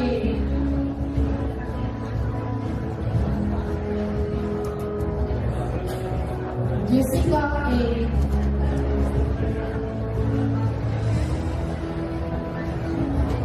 So in our culture, we speak about Mata, Pita, Guru and Deva. So I think we need to think about that, where we came from, who has supported us to be Kartika here. S. I think we're still applauding, so that's good. So in our culture, we speak about Mata, Pita, Guru and Deva. So I think we need to think about that, where we was. Lokshita S.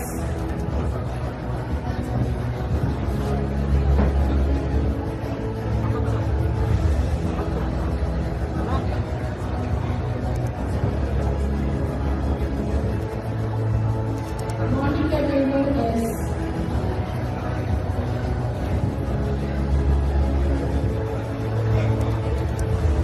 Manoj Vadaveri.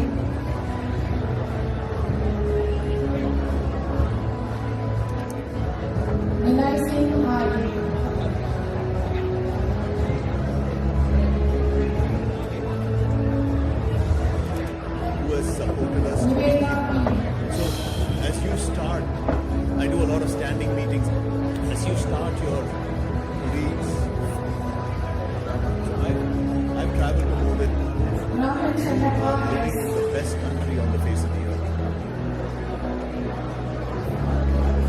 You are living in the best country on the face of the earth. There is no other country in the world that has the combination. No other country in the world on the face of the earth that has the combination of elements that we have. We are a large economy, we are very diverse, we are a democracy, which means we are a free-thinking country, we are a free-thinking culture. That's extremely. So majority of the countries that has the population is constrained, a certain culture. For us, we don't have those shackles. We have our mother tongues, we have our Tamil, but we're not shackled by concept for truth. And another concept that I want to speak about is most countries in the world, they have no idea culturally what the years ago or 300 years ago. They don't remember any of that. They don't remember those people. They have no concept.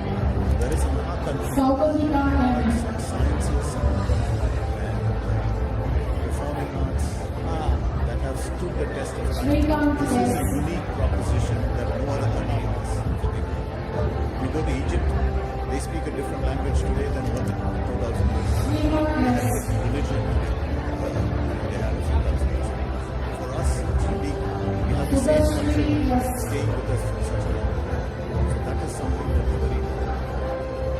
Whether it is a Shastra or think about it, modern day science, that has to be the same way how we have to judge whether it's that's the best way to do it.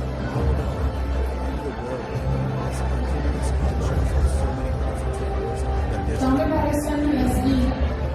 need to be very proud of that. What fascinates me is also that we're all gathered here today. There are about 1,000 people here gathered here today. If you think about it,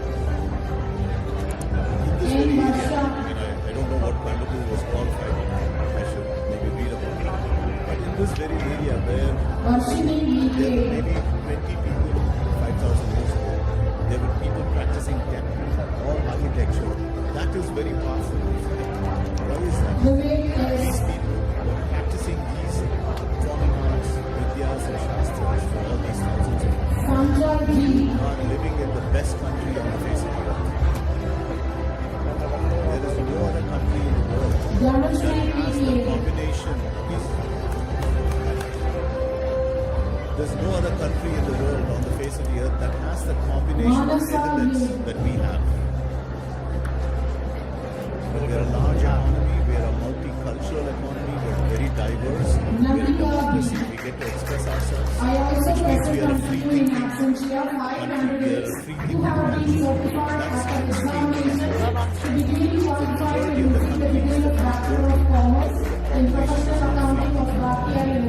the population is constrained by either a certain ideology or it's constrained by a certain culture, language barriers. For us, we don't have those shackles, we don't have those constraints. We have our mother tongues, we have our Tamil, Hindi, and another concept that I want you to think about is in most countries in the world, you are living in the best country on the face of the earth. There's no other country in the world. You are living in the best country on the face of the earth. You are on the face of the earth. There's no other country in the world on the face of the earth that has the combination of elements that we have.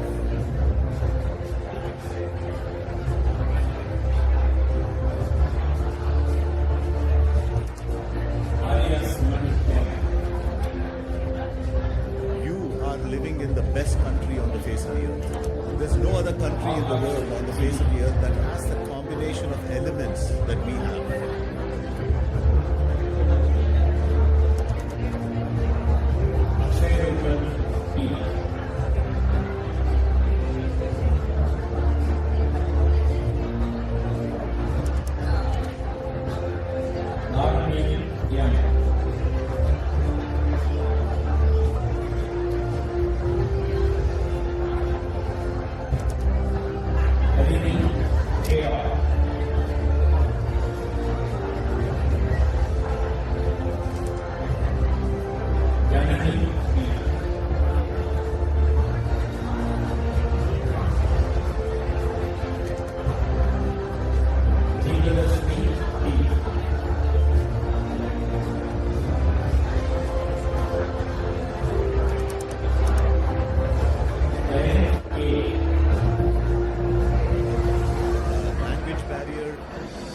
gathered here today, more than 1,000 people here gathered here today.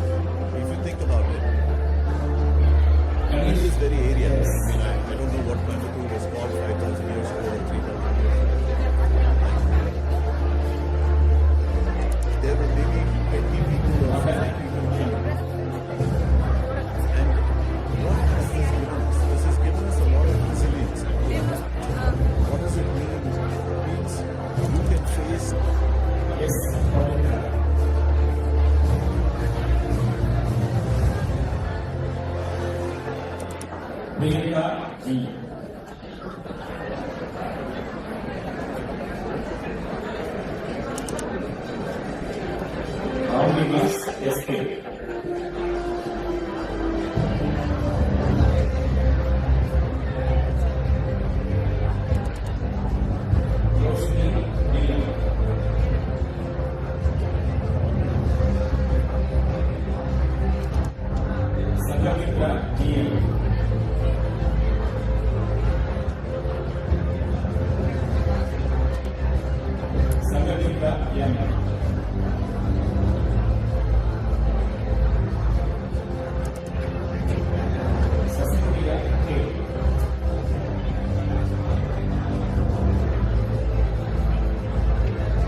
it's in our survive and thrive in the face of that, because it's in our DNA, it's in our culture to robotics or any of the new concepts, whether it is AI, which means you can face any, which means you has the ability to adapt. What has this given us? This has given us a lot of resilience as a culture to survive, to adapt. What does it mean when you have a 3,000-year-old culture that is still surviving and thriving today? That means this culture has the ability to adapt. It has the ability to survive. It has the ability to thrive, which means you have the ability to adapt. You have the ability to survive. You have the ability to thrive.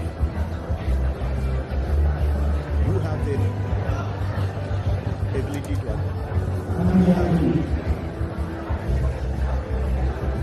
You have the ability to adapt. You have the ability to survive. You have the ability to thrive. The ability to thrive.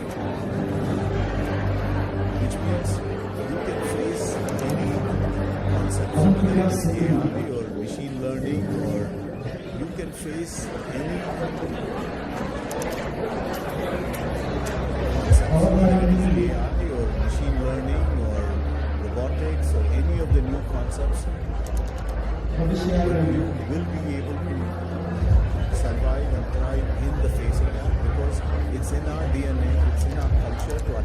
You have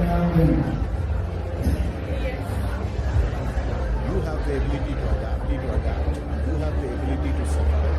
You have the ability to adapt. You have the ability to survive. You have the ability to thrive. You can face any concepts, whether it is AI or machine learning or robotics or any of the new concepts, but you will robotics or any of the new concepts, but you will be able to survive and thrive in the face of that because it's in our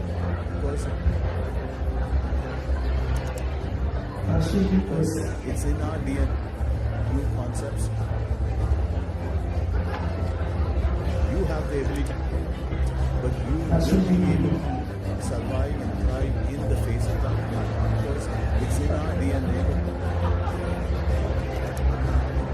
You can face any concepts, whether it is AI or machine learning or robotics or any of the new concepts.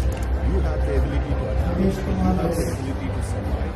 You have the ability to thrive because it's in our thrive because it's in our DNA. It's in our nature to adapt to this. Thrive. In our DNA. Thrive. It's in our DNA. It's in our culture to adapt to this.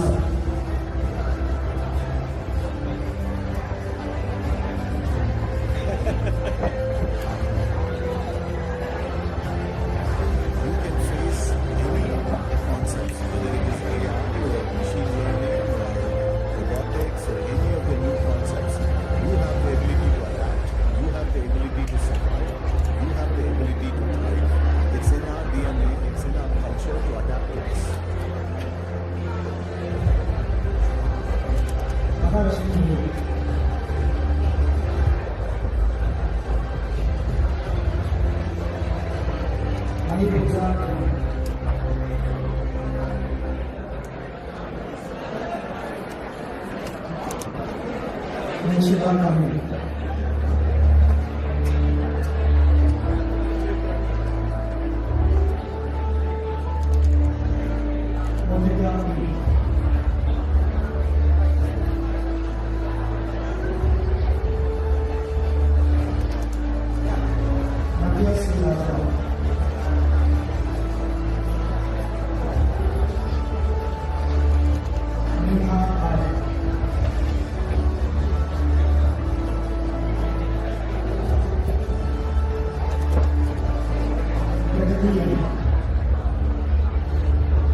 Rishika Sri Davis.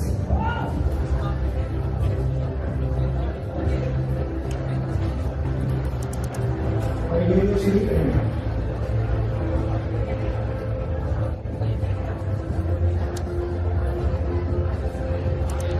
Varshita Vijay.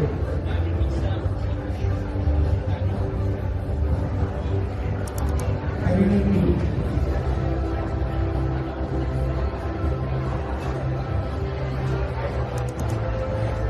Angela Rasu.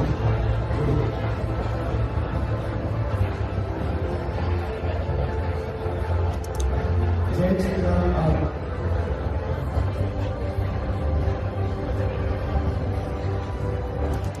Vishnushri Mehri.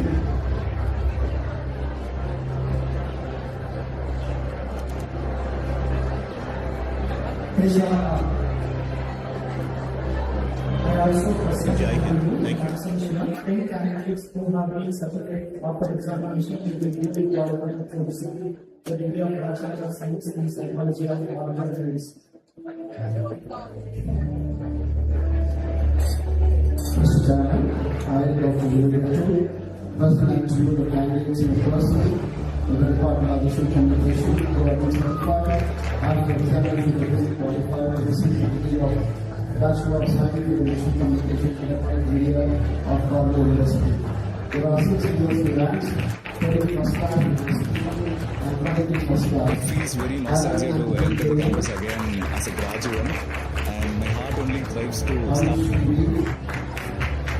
It feels very nostalgic to enter the campus again as a graduate, and my heart only thrives to start everything from scratch. And I feel really proud today to see all my students and to see where they are right now in different universities across the world, top universities in India, and also some of the countries in Japan. So immensely proud and happy.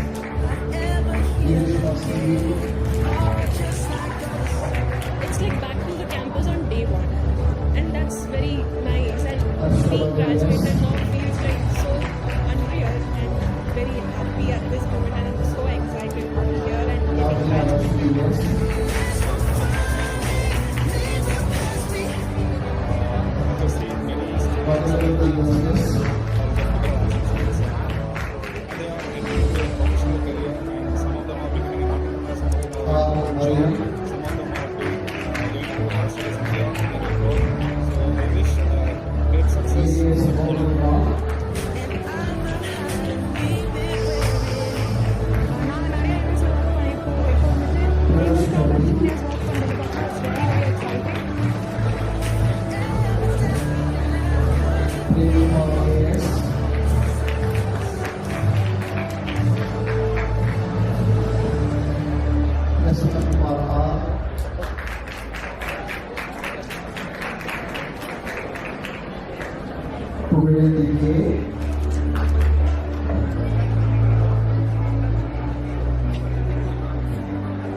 Abhinay Maria.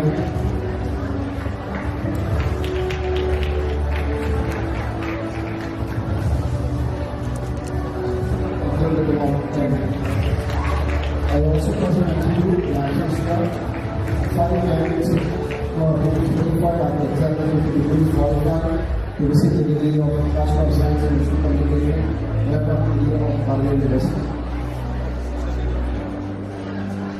Mr. Chairman, I am Dr. Mohammed Murali, present unto you the candidates in person in the Department of Political Science who have been certified after examination to be qualified to receive the degree of Master of Arts in Political Science of Bardhavan University.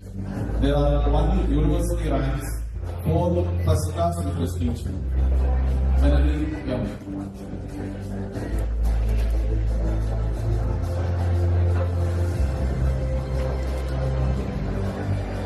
Padmasri Vishali B.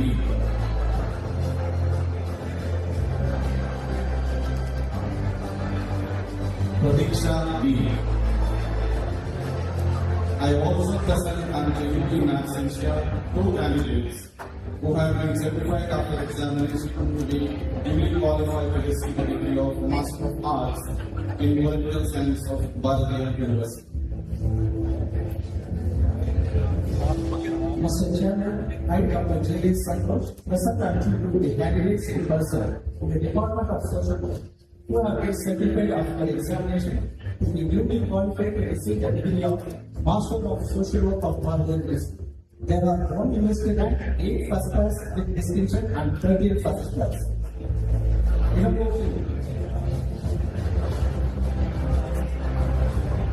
Akash B.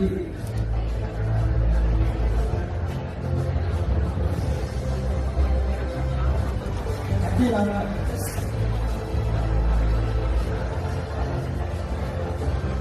Ashwin Krishna P.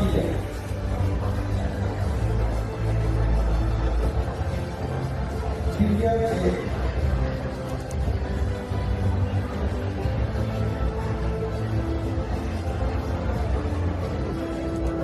Ivy B.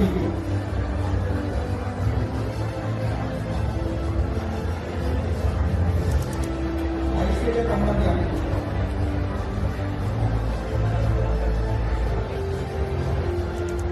Aishwarya S.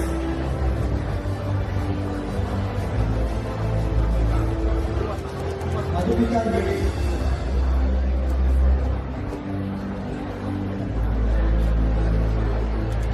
Neha Ramdev.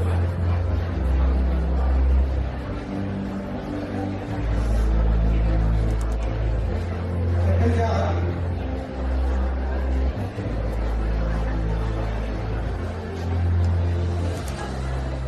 Shubhasri P.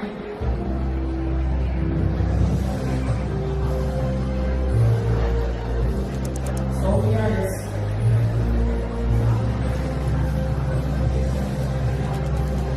Surya Aishwarya S.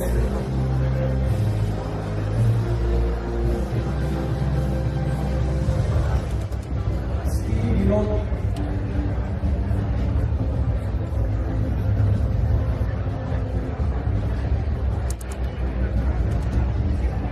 Sutika A.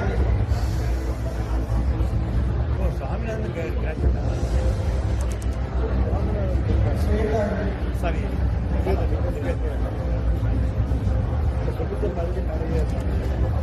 Vilasiki S.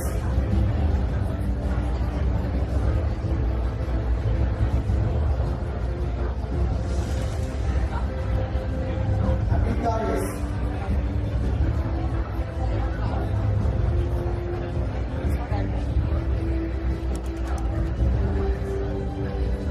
Nivedan A.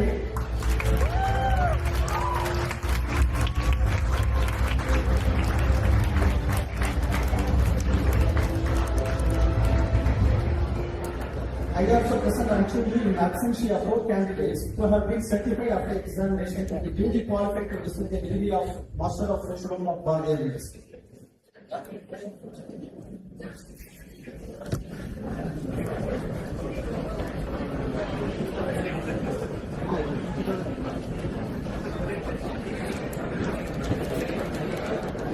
I request the graduates candidates to please rise.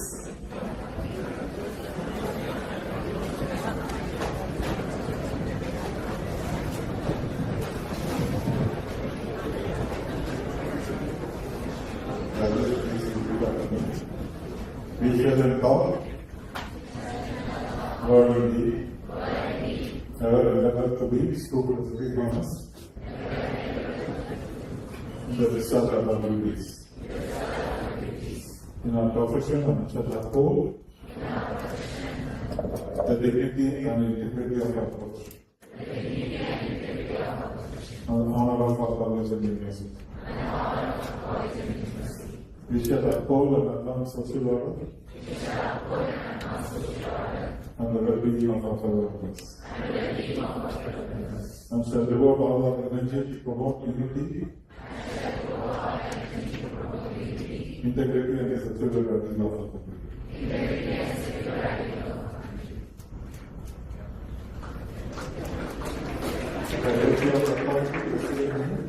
The correspondent of Governing Council of Institute of Liberal Arts and Science, Bangalore, and admit you as an average college that has been declared qualified to receive the degrees of the Bharat University. And in total thereof, we have been presented with these certificates, and I welcome you to wear the robes of rank and the signing of your qualifications.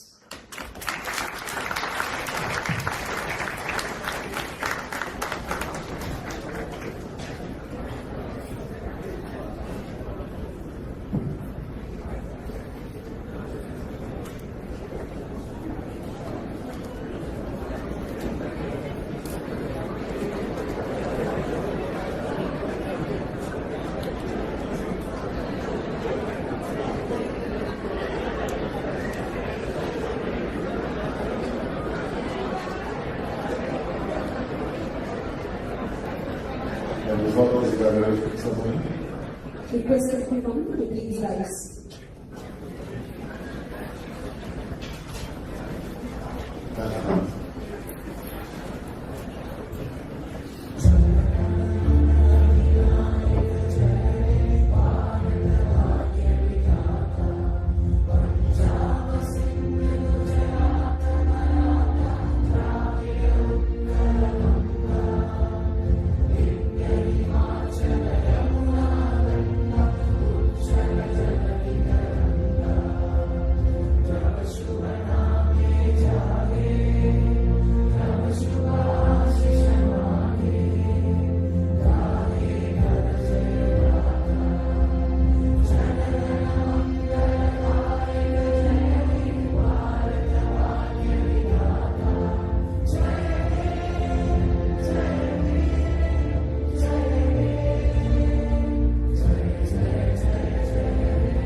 Everyone to kindly listen. We now invite you to watch a short video that captures the highlights of today's graduation ceremony. Please bring myself to the end of the campus again as a graduate, and my heart only tries to start everything from scratch.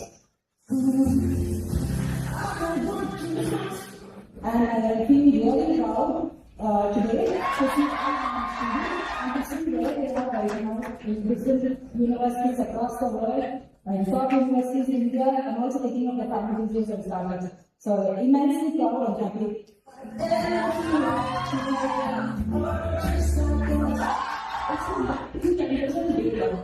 And that's very nice. And being graduated, so unreal and very happy at this moment, and I'm so excited to be here and getting graduated. You can face any concept, whether it is AI or machine learning or robotics or any of the new concepts. You have the ability to adapt. You have the ability to survive. You have the ability to thrive. It's in our DNA, it's in our culture to adapt to this. You are living in the best country on the face of the earth. There's no other country in the world on the face of the earth that has the combination of elements that we have.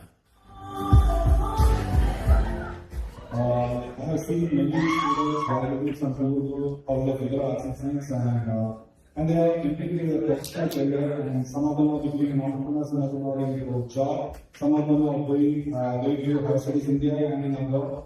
So I wish great success for all of them. Now I'm ready to welcome you to the Alumni community of Kumbakonam. It's very, very exciting.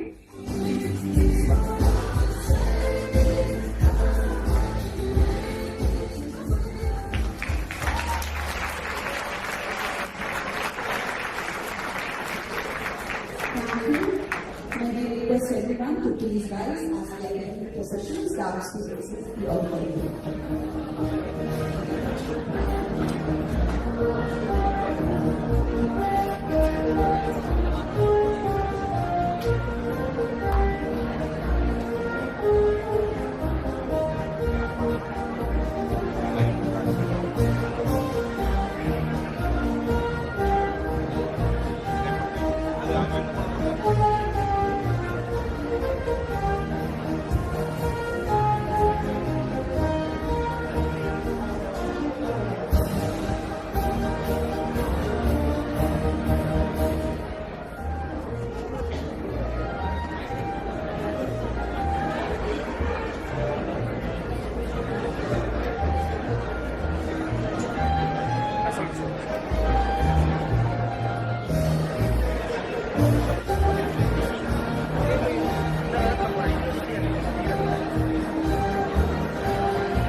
May we request everyone to kindly be seated.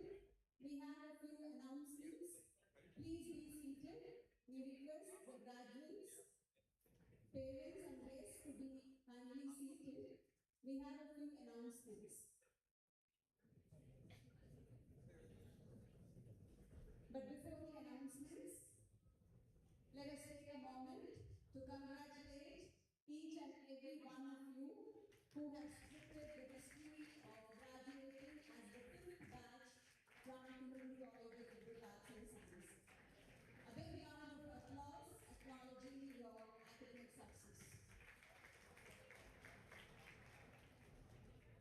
Moving on to the announcements. Please visit the registration counter where you have registered in the morning to collect your graduation kit. 2. To help you create lasting memories, we have set up photo booths and also offer the option of hiring professional photographers with whom you can shoot at 3 iconic spots across the campus. So we encourage you to use this facility and create lasting memories. You know, you don't have to worry about the lighting and angles. You'll have to just take their support and create wonderful memories to last. And we request all the graduates to return the graduation robe and get the refund of the robe fee you have paid. The drive link to access the photographs shot on stage today will be shared over mail by evening. And we cordially invite the class graduates, proud parents, guests and invitees, and the faculty members to join us for lunch. Lunch is served at 2 venues. Banana leaf service is available at the F block, which is right behind the auditorium, and adjacent to the F block is the Pandal, where the buffet service is available. So thank you so much, all of you, for your kind attention. Once again, wish you all the very best. Thank you. Nandri and Vanakkam.